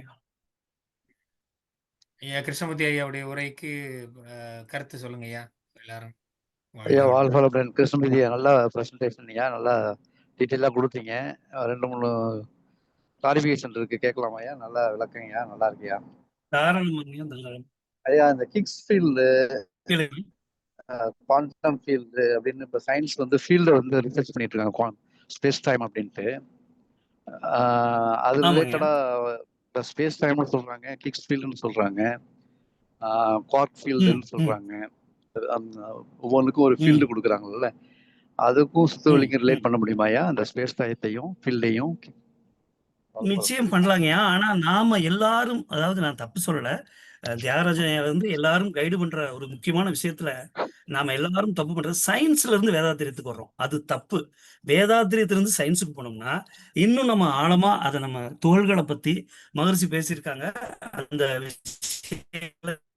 கான்செப்ட் இருக்கு, அதை பூரா எழுதி அதுக்குள்ள மகரிஷி அந்த அட்வான்ஸ்டு, நாம ஃபியூச்சர்ல பார்க்கக்கூடிய அந்த அட்வான்ஸ்டு சயின்ஸுக்குரிய ஆங்கில வார்த்தைகளும் உள்ள பயன்படுத்தியிருக்காங்க. ஸோ அதனால சயின்ஸ்ல இருந்து நம்ம போவேன்னா, மகரிஷி சொல்லக்கூடிய அந்த துகள்ல இருக்கக்கூடிய உள்ள ஒவ்வொரு துகளும் மூச்சு விடுகிறதுங்கிற வார்த்தையை பயன்படுத்துறாருன்னா அவரு எவ்வளவு ஒரு அற்புதமான ஒரு விஷயத்த செஞ்சிருக்காருன்னு பாருங்க. அதனால நாம துகள்ல இருந்து போனா கட்டாயமா அதை நீங்க எதிர்பார்க்கறத இன்னும் அற்புதமாவே செய்யலாம். கைட்லைன்ஸும் கொடுக்கலாங்க. சூப்பரா பண்ணலாம். ரொம்ப சிறப்புங்க. வாழ்க வளமுடன். வாழ்க வளமுடன். நன்றி. நல்லா இருந்ததுங்க. நல்லா பிரசன்டேஷன். ஓகே.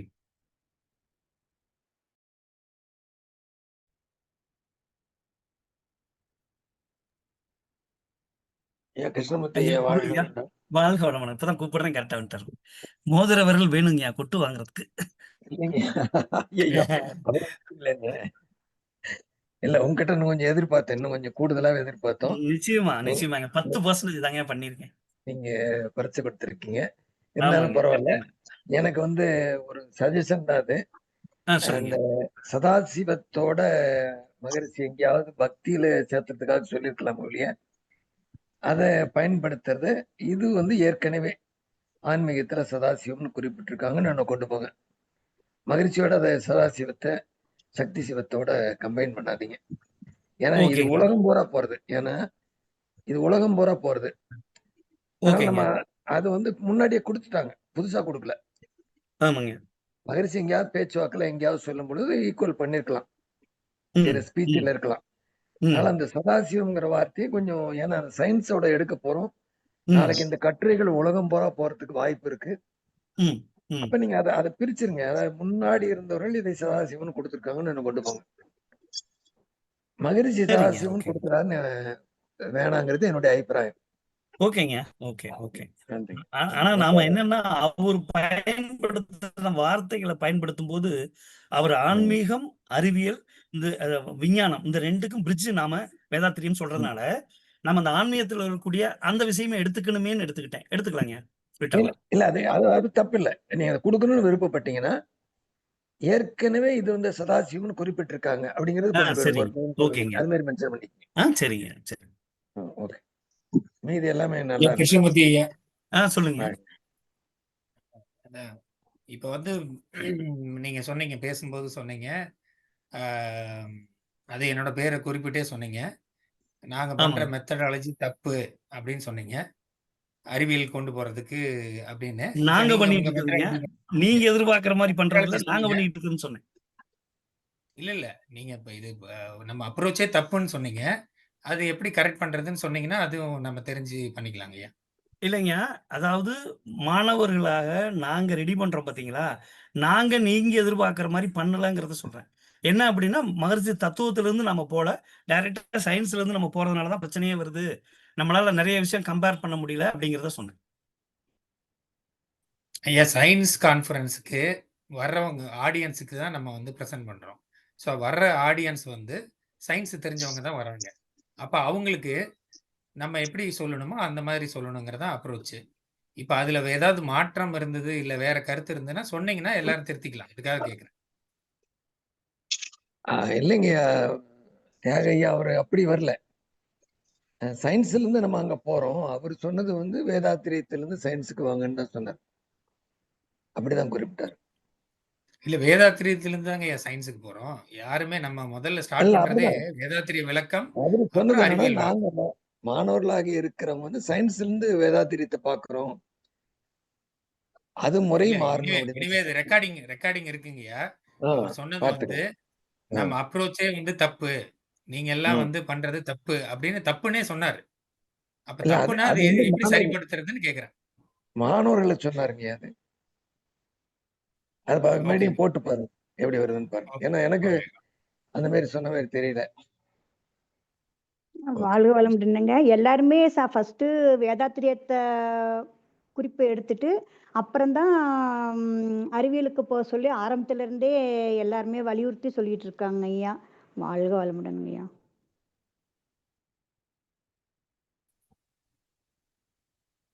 அடுத்தது யாருங்கம்மா தலைப்பு பேசுறது? கருமையம் டீம். நான் பேசுறேங்க ஐயா. இறைத்துகள் இல்ல கருமையம் டீம் தானேம்மா? 2 பேர் தானே? அதனால கருமையம். ஆமாங்க ஐயா. இன்னும் சரி, முடிக்கலீங்களாங்க இறைத்துகள் டீம். சரி. ஆமாங்க ஐயா. நீங்க ஸ்டார்ட் பண்ணுங்க. சரிங்க ஐயா. வாழ்க வையகம், வாழ்க வையகம், வாழ்க வளமுடன். இறையருளும் குருவருளும் துணை நிற்கட்டும். அனைவருக்கும் உங்க பிரசன்டேஷன் போடவா? உங்க பிரசன்டேஷனை இது பண்ணவா? போடுங்க ஐயா. நானும் கையில ஓகே. போடுங்க.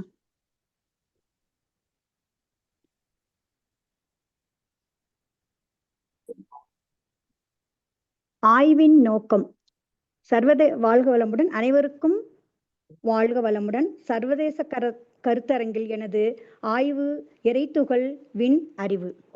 ஆய்வின் நோக்கம் இறைத்துகள்களே பஞ்சபூத தோற்றங்களுக்கு மூல காரணமாகவும் காந்தம் உருவாக அடிப்படை காரணமாகவும் அமைந்திருக்கிறது என்பதை வேதாத்திரிய தத்துவம் மூலமாகவும் நவீன அறிவியல் ஆராய்ச்சி தரவுகள் மூலமாகவும் உலகிற்கு கொண்டு செல்வதே இதன் நோக்கம்.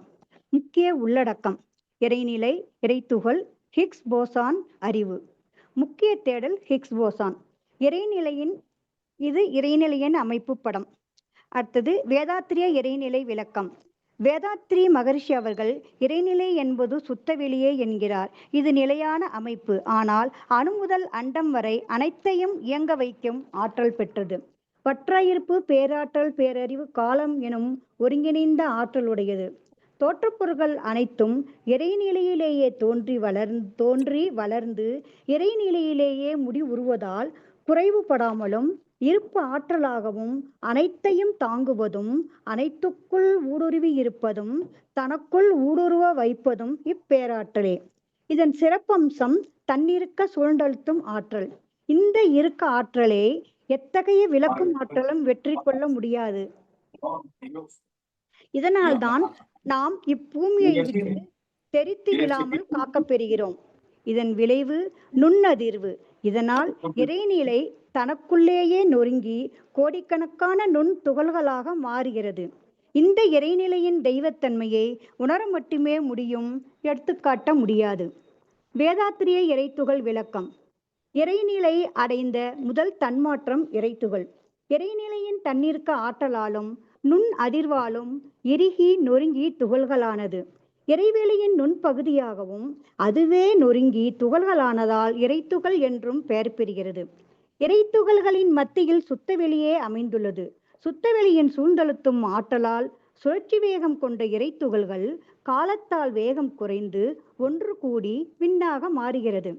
தொடர்ந்து சூழ்ந்தழுத்தும் ஆற்றலால் விண்ணுக்குள் நீடித்து இருக்க முடியாமல் விண்ணிலிருந்து வெளியேறிய இறைத்துகள்கள் காந்த ஆற்றலாகவும் இயக்க ஆற்றலாகவும் விளக்கும் ஆற்றலாகவும் செயல்படுகிறது.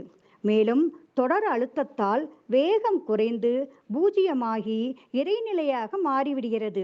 இதுவே இறைநிலையின் சரித்திரம். இறைத்துகளின் சரித்திரம். இறைத்துகள்கள் பரமணு, எனர்ஜி பார்ட்டிகல்ஸ், காட் பார்ட்டிகல்ஸ் என்றும் அழைக்கப்படுகிறது. இறைத்துகள்கள் காந்த ஆற்றலுக்கு மையமாக உள்ளது. இறைத்துகள் இல்லாத எந்த பொருட்களும் இயக்கங்களும் இல்லை. இறைத்துகள்களின் விஞ்ஞான விளக்கம். இறைத்துகள் படைப்பின் துவக்கம். தற்சுழற்சி இயக்கம் கொண்டது. இறைத்துகளின் சுழற்சி என்பது சுழலாமல் சுழலும் ஸ்பின் எனப்படும் உள் சுழற்சி, இன்டர்ஜர் ஸ்பின் சுழற்சி எனப்படும் உள் சுழற்சி. சுழல் என்பது காந்த புலத்தின் துகள்கள் எவ்வாறு நகர்கின்றன என்பதை தீர்மானிக்கிறது. சுழலும் அதிர்வோடு இருக்கும். சுழற்சியை கணிக்க முடியாத, அளவிட முடியாத ஆற்றல் துகள்கள். எலக்ட்ரான்களை விட வேகம் குறைவு. இறைத்துகள்கள் அமைப்பு, துல்லியம், இயக்க ஒழுங்கு என்ற அறிவில் இயங்குகிறது. பிரபஞ்சத்தை இயக்கவல்ல அறிவும் ஆற்றலும் உள்ளடக்கியது. இறைநிலையில் தோய்ந்து இருப்பாற்றலாகவும் விண்ணிலிருந்து வெளியேறி விளக்கும் ஆற்றலாகவும் செயல்புரியும் சக்தியால் இயக்க ஆற்றலாகவும் வளர்கிறது. இத்தகைய சிறப்பு வாய்ந்தது இறைத்துகள்கள். Elementary particles. இறைத்துகள்கள் விண் இவற்றின் தொகுப்பாக அமைந்துள்ள பிரபஞ்ச தோற்றங்களுக்கு மூலமாக அமைந்துள்ள ஆற்றல் துகள்களின் கண்டுபிடிப்பில் மொத்த அடிப்படை துகள்களின் எண்ணிக்கை 21. Quark, lepton, anti lepton, gauge boson, Higgs boson இவை அனைத்திலும் மொத்தம் 21 துகள்கள் இன்றளவு கண்டுபிடிக்கப்பட்டுள்ளது. இன்னும் தொடர்ந்து ஆய்வுகள் நடந்து கொண்டு இருக்கின்றன. மேற்கண்ட துகள்களின் முக்கிய குறிப்பாக ஹிக்ஸ் போசான் ஆய்வில் எடுத்துக்கொள்ளப்படுகிறது. ஹிக்ஸ் போசான் ஆய்வுக்கான காரணம், மிகப்பெரிய ஆற்றல் மற்றும் நிறைவுள்ள துகள்கள் மட்டுமே பிரபஞ்சத்தை உருவாகி இருக்க முடியும். மிகப்பெரிய ஆற்றல் மற்றும் நிறைவுள்ள துகள்கள் மட்டுமே பிரபஞ்சத்தை உருவாகி இருக்க முடியும். ஆற்றல் நிறை கொண்ட துகள்கள் எவை? ஆய்வாளர்கள் எலக்ட்ரான், புரோட்டான், நியூட்ரான் துகள்களுக்கு நிறை எவ்வாறு வந்தது? பிரிக்க முடியாத ஒரு துகளே அடிப்படை துகளாக இருக்க முடியும். துகள்களுக்கு நிறை எங்கிருந்து எவ்வாறு கிடைக்கிறது? ஒவ்வொரு துகளும் தோன்ற ஒரு புலம் அமைந்திருக்க வேண்டும். அது எங்கே என்ற கேள்விகளுக்கு விடை தேட CERN அமைப்பு முன்வந்தது. CERN அமைப்பு மற்றும் படம். CERN அமைப்பு உலகில் மிகப்பெரிய European organisation for nuclear research அமைப்பு. இந்த CERN அமைப்பு ஜெனீவாவில் உள்ளது. இதன் நோக்கம் பிரபஞ்சத்தின் அடிப்படை துகள்கள் மற்றும் விசையின் ஆய்வு பற்றியது. 10,000க்கும் மேற்பட்ட விஞ்ஞானிகள் 100க்கும் மேற்பட்ட பல்கலைக்கழகங்கள் இணைந்து 10 வருட காலம் தொடர்ந்து ஆராய்ச்சியில் உருவாகியது இந்த அமைப்பு.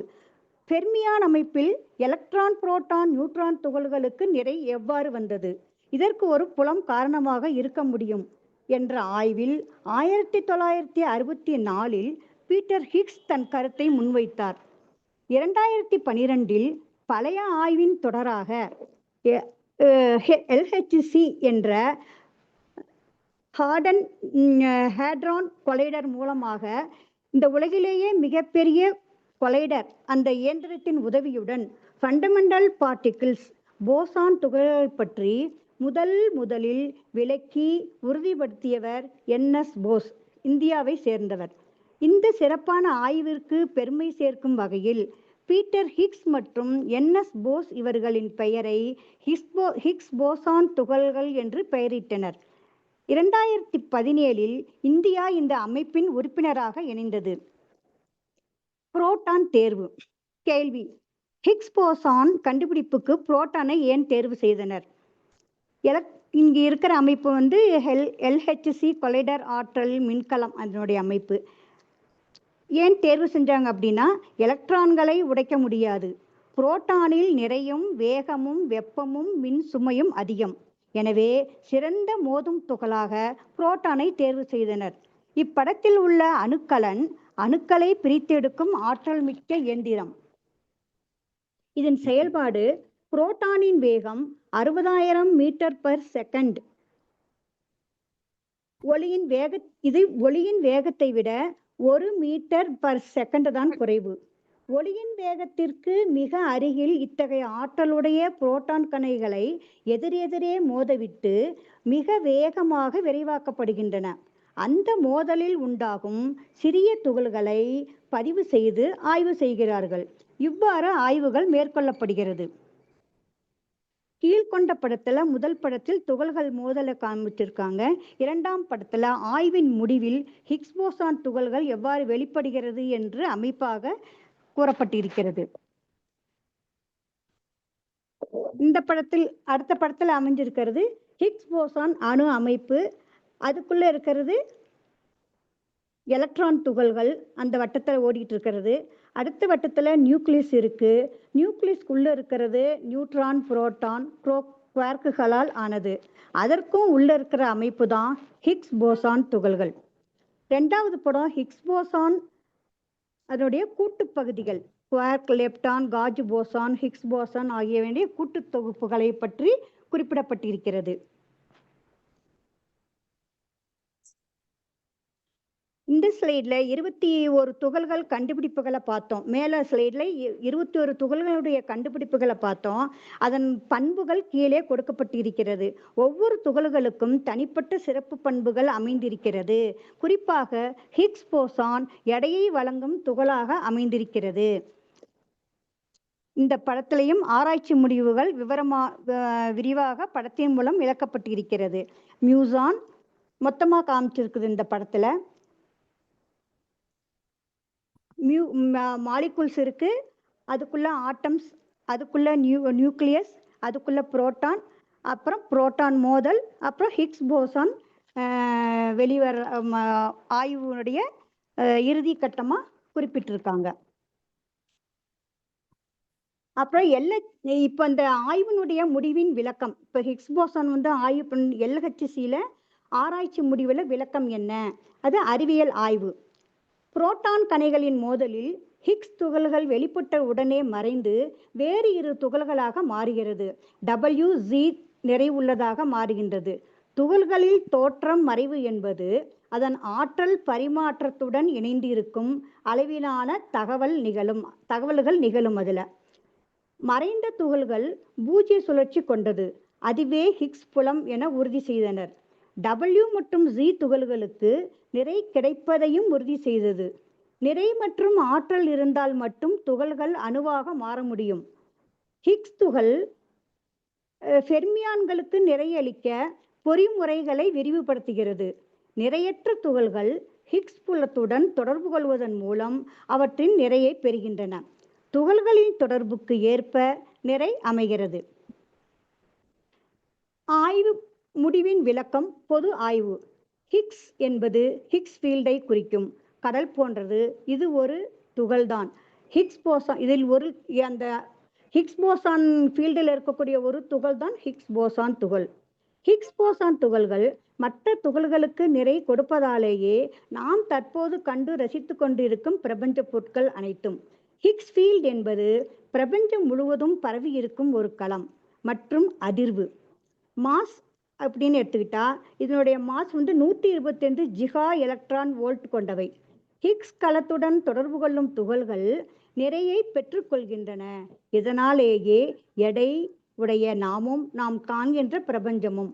கணித விதிமுறைக்கு உட்பட்ட இன்டஜர் ஸ்பின் கொண்ட துகள்களுக்கு போசான் என்று பெயர் சூட்டப்பட்டிருக்கிறது. ஹிக்ஸ் போசான் கண்டுபிடிப்பு டிஎன்ஏ கண்டுபிடிப்புக்கு ஒப்பாகும். இறைத்துகள்களை CERN ஆய்வில் கண்டுபிடித்துள்ளனர். ஹிக்ஸ் போசான் ஒரு புரட்சிகரமான மூலத்துகள் அப்படின்னு சொல்லியிருக்காங்க. இப்ப ஆய்வின் கூறுகள்.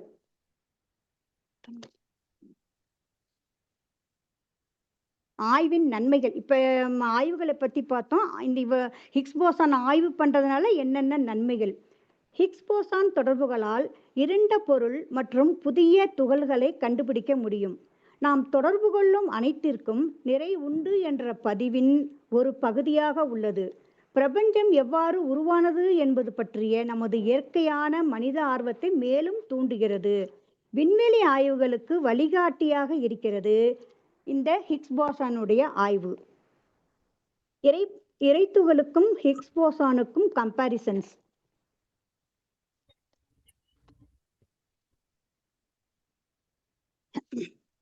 ஹிக்ஸ் போசான் 2012 CERN அமைப்பால் கண்டுபிடிக்கப்பட்டது. இறைத்துகள் ஆழியாறு அறிவு திருக்கோவிலில் மகரிஷி அவர்களால் கண்டுபிடிக்கப்பட்டது. ஹிக்ஸ் போசான் கூட்டு ஆய்வு. இறைத்துகள்ங்கிறது தனிமனித ஆய்வு. ஹிக்ஸ் போசான் உலகில் மிகப்பெரிய ஆய்வுகளில் 10 ஆண்டு கால தேடலில் அனைத்து 1000க்கும் மேற்பட்ட யூனிவர்சிட்டிகள், பல ஆய்வாளர்கள், பல கோடிக்கணக்கான செலவுகள் செய்து பொருள், காலம், மனித வளம் இத்தனையும் செலவு பண்ணி இதை கண்டுபிடிச்சிருக்காங்க. சாமிஜி அவர்கள் இறைத்துகளை தியானத்தின் மூலம் உள்ளார்ந்த ஆய்வின் விளக்கமாக முடிவு கொடுத்திருக்காங்க. இது சாமிஜியின் மௌனத்தில் கிடைத்த முத்து நம்மளுடைய இறைத்துகள் என்பது. ஹிக்ஸ் போசான் என்பது விண்ணின் கூட்டமைப்பால் புரோட்டானின் ஆய்வு. இறைத்துகள் விண்ணின் தோற்றத்திற்கு முந்தைய நிலை. போசான் ஆய்வு துகள் வேறு சில துகள்களை வெளியிட்டு மறைகிறது. இறைத்துகள் ஆற்றலே பிற ஆற்றலாக மாறுகிறது. போசான் குவாண்டம் அமைப்பு. இறைத்துகள் ஆற்றல் களம் அலை இயக்கத்தில் உள்ளது. போசான் மற்ற துகள்களுக்கு நிறையளிக்கிறது. இறைத்துகள் தன்மாற்றத்தால் பஞ்சத்தன் மாத்திரையாக பரிணமிக்கிறது. போசானுக்கு நிலையற்ற ஆற்றல் நிலையற்றது. போசான் துகள் நிலையற்றது. இறைத்துகள் நீண்ட ஆயுள் உடையது. ரெண்டையும் கம்பேர் பண்ணும்போது இதுக்கு அதிக ஆயுள் உடையது. போசான் துகள் தோன்றியவுடன் மறைந்து விடுகிறது. போசான் ஹிக்ஸ் புலத்தில் அமைந்திருக்கிறது. சுத்தவெளியின் புலத்தில் இறைத்துகள் அமைந்துள்ளது. போசான் கூட்டுத்துகளாக உள்ளதால் ஆய்வில் வெவ்வேறு துகள்களாக சிதைவுறுகின்றன. இறைத்துகள் தனித்துகள். போசான் துகள்கள் நிறை கொடுக்கிறது. இறைத்துகளின் விண்ணின் கூட்டு நிறையை அளிக்கிறது. போசான் போட்டான் போனான் இதில் ஒளி அமைப்பை கொடுக்கிறது. விண்ணின் கூட்டு இயக்கத்தில் ஒளி தன்மாற்றம் அடைகிறது இறைத்துகள்ல. போசான்ல மேக்னான் துகள்களுக்கு காந்த புலமாக அமைகிறது. இறைத்துகள்களில் கரைசல் காந்த புலமாக அமைந்திருக்கிறது. குளூவான் என்பது இணைப்பு பகுதியாக இருக்கிறது. போசான்ல நம்ம இறைத்துகள்ல காந்தம் என்பது பிரபஞ்சத்தை ஒன்றிணைக்கிறது. இவ்வாறு மேற்கண்ட ஒப்பீடு இங்க இறைத்துகளுக்கும் போசான் துகள்களுக்கும் ஒப்பீடாக கூறப்படுகிறது. போசான் ஆய்வு முடிவின் கருத்து தெளிவு. மேற்பட்ட ஆய்வில் சிந்தனை தெளிவில் ஆய்வுப்படி பிரிக்க முடியாத தனித்துவமான பிறவற்றிற்கு ஆதாரமாக அனைத்திற்கும் அடிப்படையாக உள்ள பொருளே கடவுள் துகளாக இருக்க முடியும்.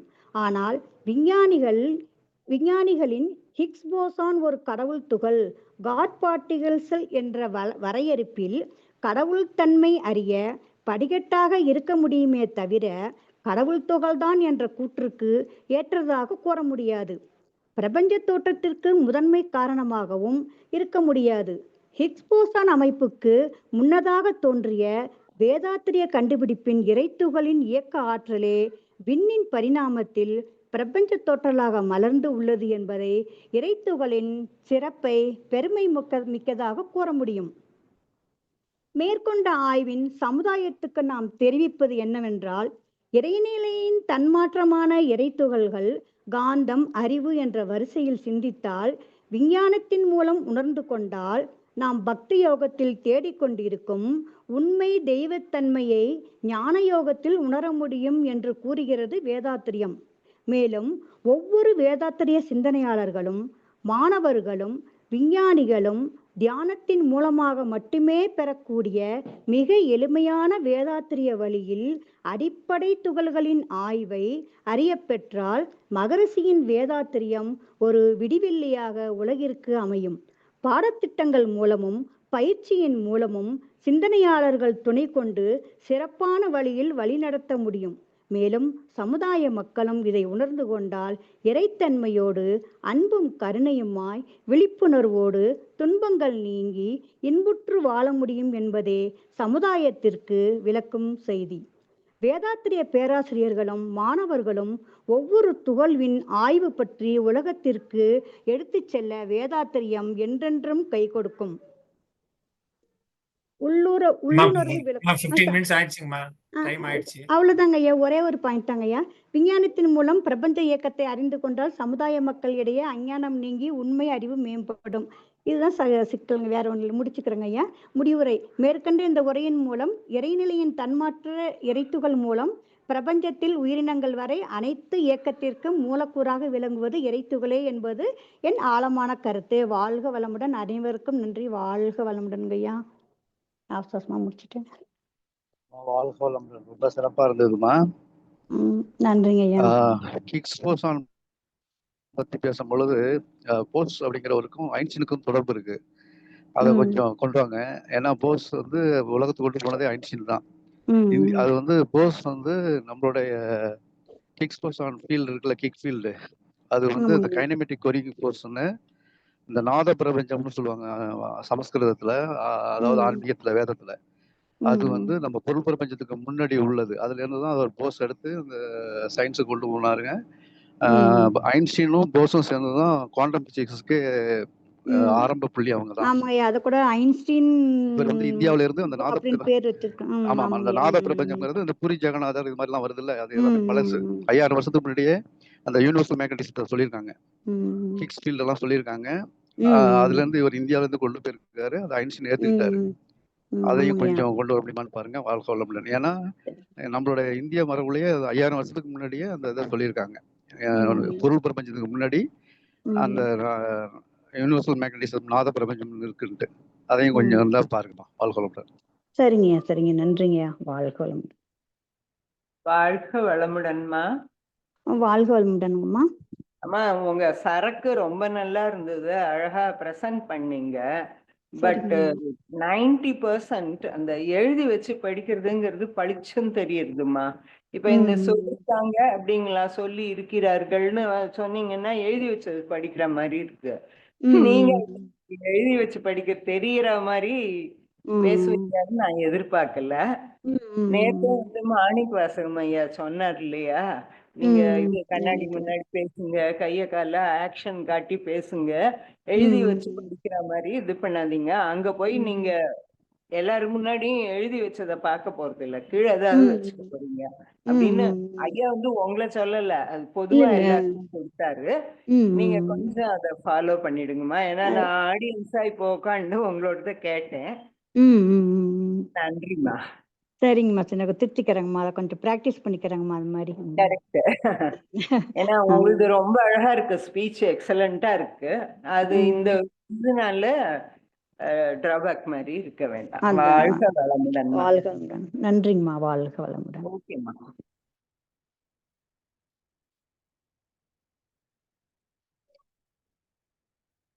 வாழ்க வளமுடன் ஐயா. வேற யாராவது? ஜெயபாலன் ஐயா என்ன சொல்லுங்க? குரு ஐயா இருக்காங்க. ஒரு இடத்துல அந்த படைப்பின் துவக்கம்னு போடுறீங்கம்மா, தன்மாற்றத்தின் துவக்கம்னு போட்டுருக்குங்க. படைப்பு மகிழ்ச்சி எப்ப எங்கேயும் ஒத்துக்கல. அப்புறம் அந்த கம்பேரிசன்ல 2-3 தடவை பஞ்சத்தன் மாத்திரை கொடுக்குறீங்க.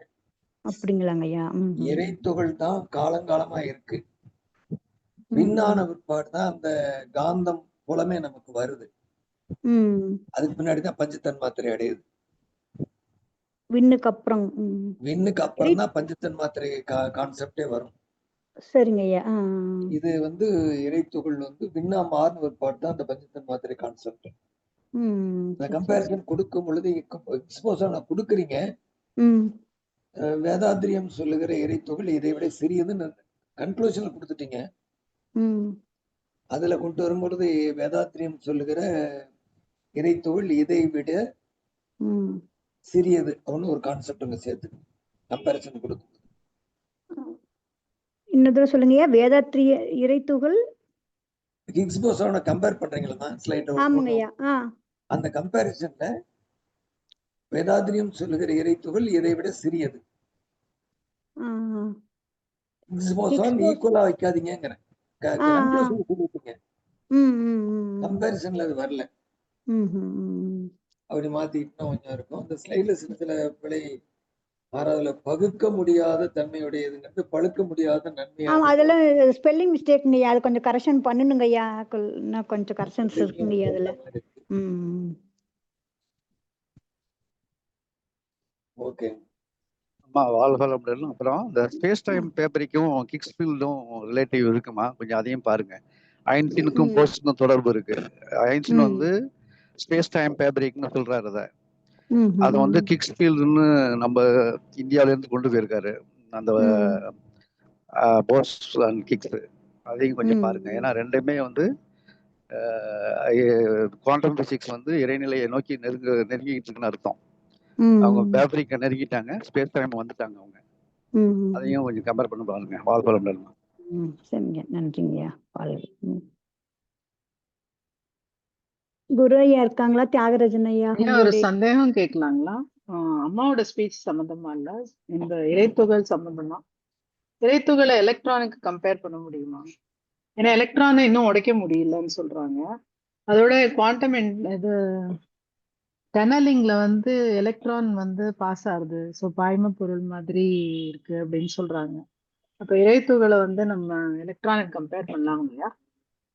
வாழ்க வளமுடன்.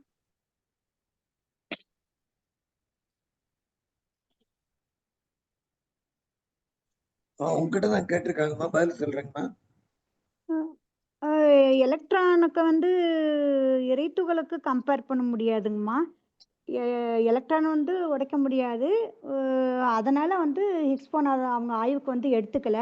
இறைத்துகள் விண்ணுக்கு அப்புறம் விண்ணினுடைய தொகுப்பா தான் எலக்ட்ரான் இதெல்லாம் அமைஞ்சிருக்குது. எலக்ட்ரான் புரோட்டான்லாம் அமைஞ்சிருக்குது. அதை இறைத்துகளுக்கு ஒப்பா கூற முடியாதுங்கம்மா. கரெக்ட் தானுங்களா? இல்ல, எலக்ட்ரான அப்சர்வே பண்ண முடியல, அது ஓடுது அப்படின்னு சொல்றாங்க. சோ அது புரோட்டானும் எலக்ட்ரானும் சேம் கிடையாது. ஆமாங்க. எலக்ட்ரான் இன்னும் வேகமா இருக்கக்கூடிய பொருள், அதை உடைக்க முடியல. ஆமாங்க. அப்படி இருக்கும்போது அது இறைத்துகளா இருக்கலாம் இல்லையா? அதோட அது இப்போ குவாண்டம் டனலிங் மூலமா நிறைய எலக்ட்ரான்ஸ், அதுவும் என்ன 1-2 இல்ல, அவ்வளவு 1,00,000 எலக்ட்ரான் உள்ள தள்ளும்பொழுது அந்த பக்கம் போறது அப்படிங்கும்பொழுது அது பாய்ம பொருளா இருக்குன்னா அப்ப அது இறைத்துகளா எடுத்துக்கலாமா? அம்மா நல்ல கேள்விம்மா, நான் ட்ரை பண்றேன். அதாவது எலக்ட்ரானுக்கு கீழே இருக்கு என்னன்னா, இப்ப எலக்ட்ரானும் பாசிட்ரானும் உடைஞ்சி ஃபோட்டான் அப்படின்னு ஒரு ஒளி வருது. நம்ம பார்க்குறோம்ல ஒளி, அது ஃபோட்டானும் வர்றதுக்கு காரணமே எலக்ட்ரானும் பாசிட்ரானும் ஆன்ஹெலியேட் ஆகுது. அப்ப ரெண்டும் அங்க உடைஞ்சி அதுல இருந்து ஃபோட்டான் வருது இன்னும் கீழே. அந்த ஃபோட்டான் இருக்குல்ல ஒளி, அதுக்கும் கீழே இன்னும் இருக்கு, அதுக்கும் கீழே இறைத்துகள் இருக்கு. இந்த ஃபோட்டானை தான் ஆராய்ச்சி பண்ணணும். புரோட்டானை உடைக்க முடியுமான்னு பார்த்தா அது 3 லட்சம் கிலோமீட்டர் ஸ்பீட்ல போயிட்டு இருக்கு. அதை விட கொஞ்சம் ஸ்பீடா போறது புரோட்டான். அதை கொஞ்சம் பெருசாக்கி உடைச்சிட்டாங்க. இப்போ புரோட்டானை உடைச்சாதான் விண்ணுக்கு போக முடியும். புரோட்டானுங்கிறது பாசிட்ரானும் எலக்ட்ரானும் E+E- அன்ஹைலைட் ஆகி நியூட்ரலைஸ் ஆகிற வர புரோட்டான் அப்படிங்கிறத ஒளி. அந்த ஒளியை இன்னும் உடைக்கணும். அதை உடைக்க முடியுமா என்னன்னு தெரியல. ஆனா மானசீகமா யூகமா தான் மகரிஷி அழகா சொல்லியிருக்காங்க. விண் அப்படின்னு பொதுவான வார்த்தை என்னன்னா அந்த விண்களின் தொகுப்பே புரோட்டான் தான். அந்த புரோட்டானை உடைக்க முடியுமா அப்படின்னா உடைச்சா வருமா அப்படிங்கிறது தான் அடுத்த ஆராய்ச்சி. ஏன்னா எலக்ட்ரானை விட புரோட்டான் இன்னும் கண்டுபிடிச்சிட்டாங்க. அது சூரியன்ல இருந்து வருதுமா. வாழ்க்கை வளமுடன்.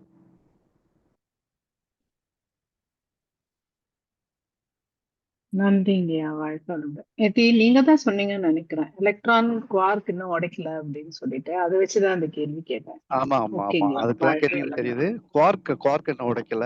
குவார்க்கை உடைச்சது சூரியன் தான் உடைச்சிருக்கு. புரோட்டானை மட்டும் இன்க்ரீஸ் பண்ணி சைஸை இன்க்ரீஸ் பண்ணி உடைச்சிருக்காங்க. ஏன்னா -273°C போகும் பொழுது 3 லட்சம் km/s போகும்போது புரோட்டான் இருக்கிற சைஸோட நார்மல் சைஸோட பெருசாயிரும். அப்போ ஈஸியாக அதை போலரைஸ் பண்ணி அந்த பீமை வச்சு ரெண்டுமே போலரைஸ்டு பீம்ங்கிறது ஒரு புரோட்டான் கற்றைகள். ஒரு புரோட்டான் கிடையாது. ஒரு 1 லட்சம் புரோட்டான் வந்து ஒரு போலரைஸ்டு, இன்னொரு 1 லட்சம் அன்போலரைஸ்டா வச்சு உடைச்சிருக்காங்க. புரோட்டானை தான் உடைச்சிருக்காங்க. குவார்க் என்ன உடைக்கல. குவார்க் வந்து சூரிய ஒளி தான் டெய்லி உடைச்சிக்கிட்டு இருக்கு. நம்ம டெய்லி பார்க்கறது குவார்க்கை உடைச்சதை தான் பார்த்துக்கிட்டு இருக்கோம். ஆல்ரெடி இறைநிலை சூரியன்ல உடைச்சிட்டு. சயின்ஸ் இன்னும் உடைக்கலமா. குவார்க்குள்ள இல்லை அப்படின்னு சொல்றாங்க, அப்பர் குவார்க்கில். ஆனால் சூரியன்ல அப்பர் குவார்க்கை உடைச்சி அந்த வரக்கூடிய பாசிட்ரானையும் உடைச்சி இது எலக்ட்ரானை வச்சு உடைச்சிருக்கு. அதனாலதான் சூரியனை குவாண்டம் பிசிக்ஸ்க்கு எடுத்திருக்கோம். வாழ்க்கை வளமுடன். வேதாத்திரிய கான்செப்ட் பிரகாரம் வேகம் முதல்ல கூடணும் பொழுது வேகம் அதிகமாக தான் இருக்கு. வேகம் குறைந்த எலக்ட்ரான்கள் தான் புரோட்டானா மாறி. ஆனா அவங்களுக்கு வேகம் குறைஞ்சது உடைக்கிறதுக்கு சௌரியமா இருக்குன்னு எடுத்துக்கிட்டாங்க. அதனால வேகமா இருக்கிறதுனால இறைத்துகள்னு சொல்ல முடியாது. அதுக்குள்ளேயே இந்த 23 பார்ட்டிகளும் இருக்கு. ஆனா வேகமா இருக்கு. புரோட்டான்ல வரும் பொழுது வேகம் குறைஞ்சிருக்கனால உடைக்க முடியுது. நம்ம இன்னும் கீழே போறோம். போட்டானையும் போசானையும் உடைக்க முடியும். அப்படி உடைச்சா வர்றது விண்ணு. அந்த விண்ணையும் உடைச்சா வர்றதுதான் இறைத்துகள். இன்னும் லீஸ்டுக்கு போகணும். சரியா, கரெக்டியா. அத போய் நம்ம வந்து எலக்ட்ரானை வந்து இறைத்துகள்னு சொல்ல முடியாது. வாழ்க.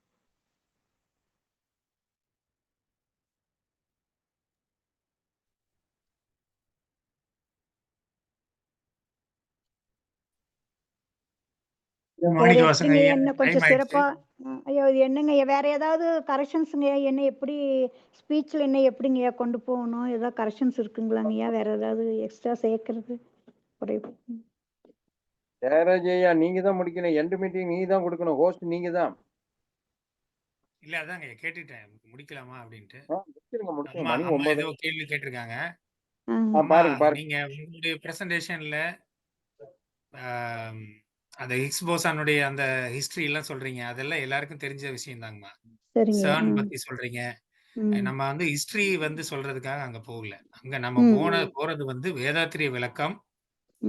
அதுக்கப்புறம் இறைத்துகளை பற்றிய இறைத்துகள் விண்ண பற்றிய வேதாத்திரிய விளக்கம். அது தெளிவா சொல்லுங்க. அதுக்கு அடுத்தது நீங்க ஹிக்ஸ் போசான் ஒண்ணு எடுத்துக்கிட்டீங்க. அத பத்தி விளக்கம் சொல்லுங்க. ஹிக்ஸ் போசானை எப்படி கண்டுபிடிச்சாங்க?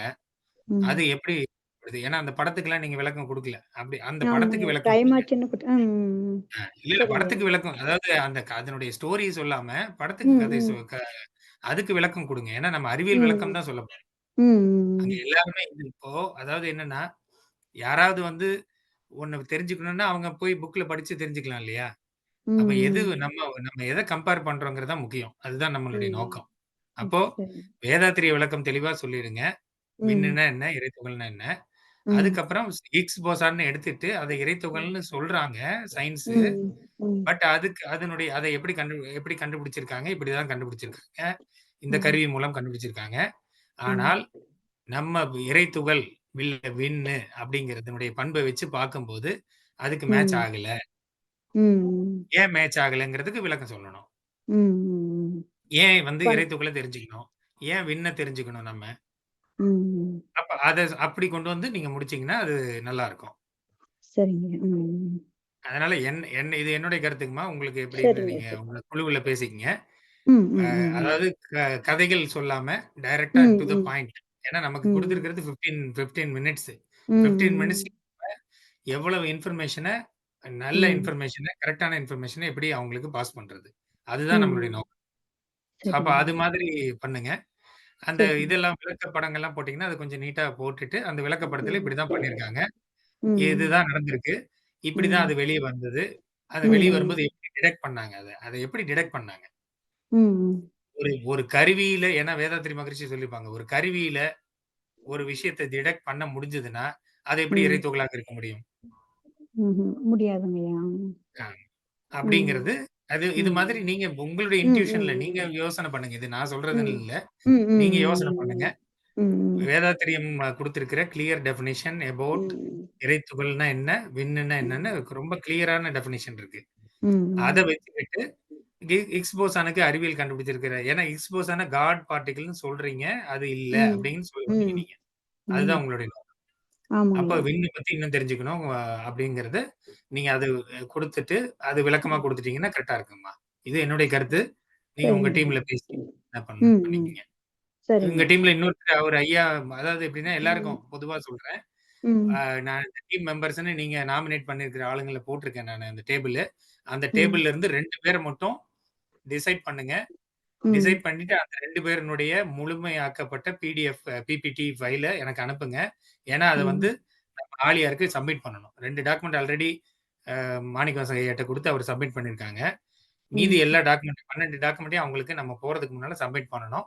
அதனால உங்க முழுமையாக்கப்பட்ட பிபிடி ஃபைல்ஸ கம்ப்ளீட் பண்ணி எனக்கு அனுப்புங்க. வாழ்க ஐயா வளமுடன். வாழ்க்கை டைம்லைன் சரிங்க எப்பயா எப்ப டைம்லைனு?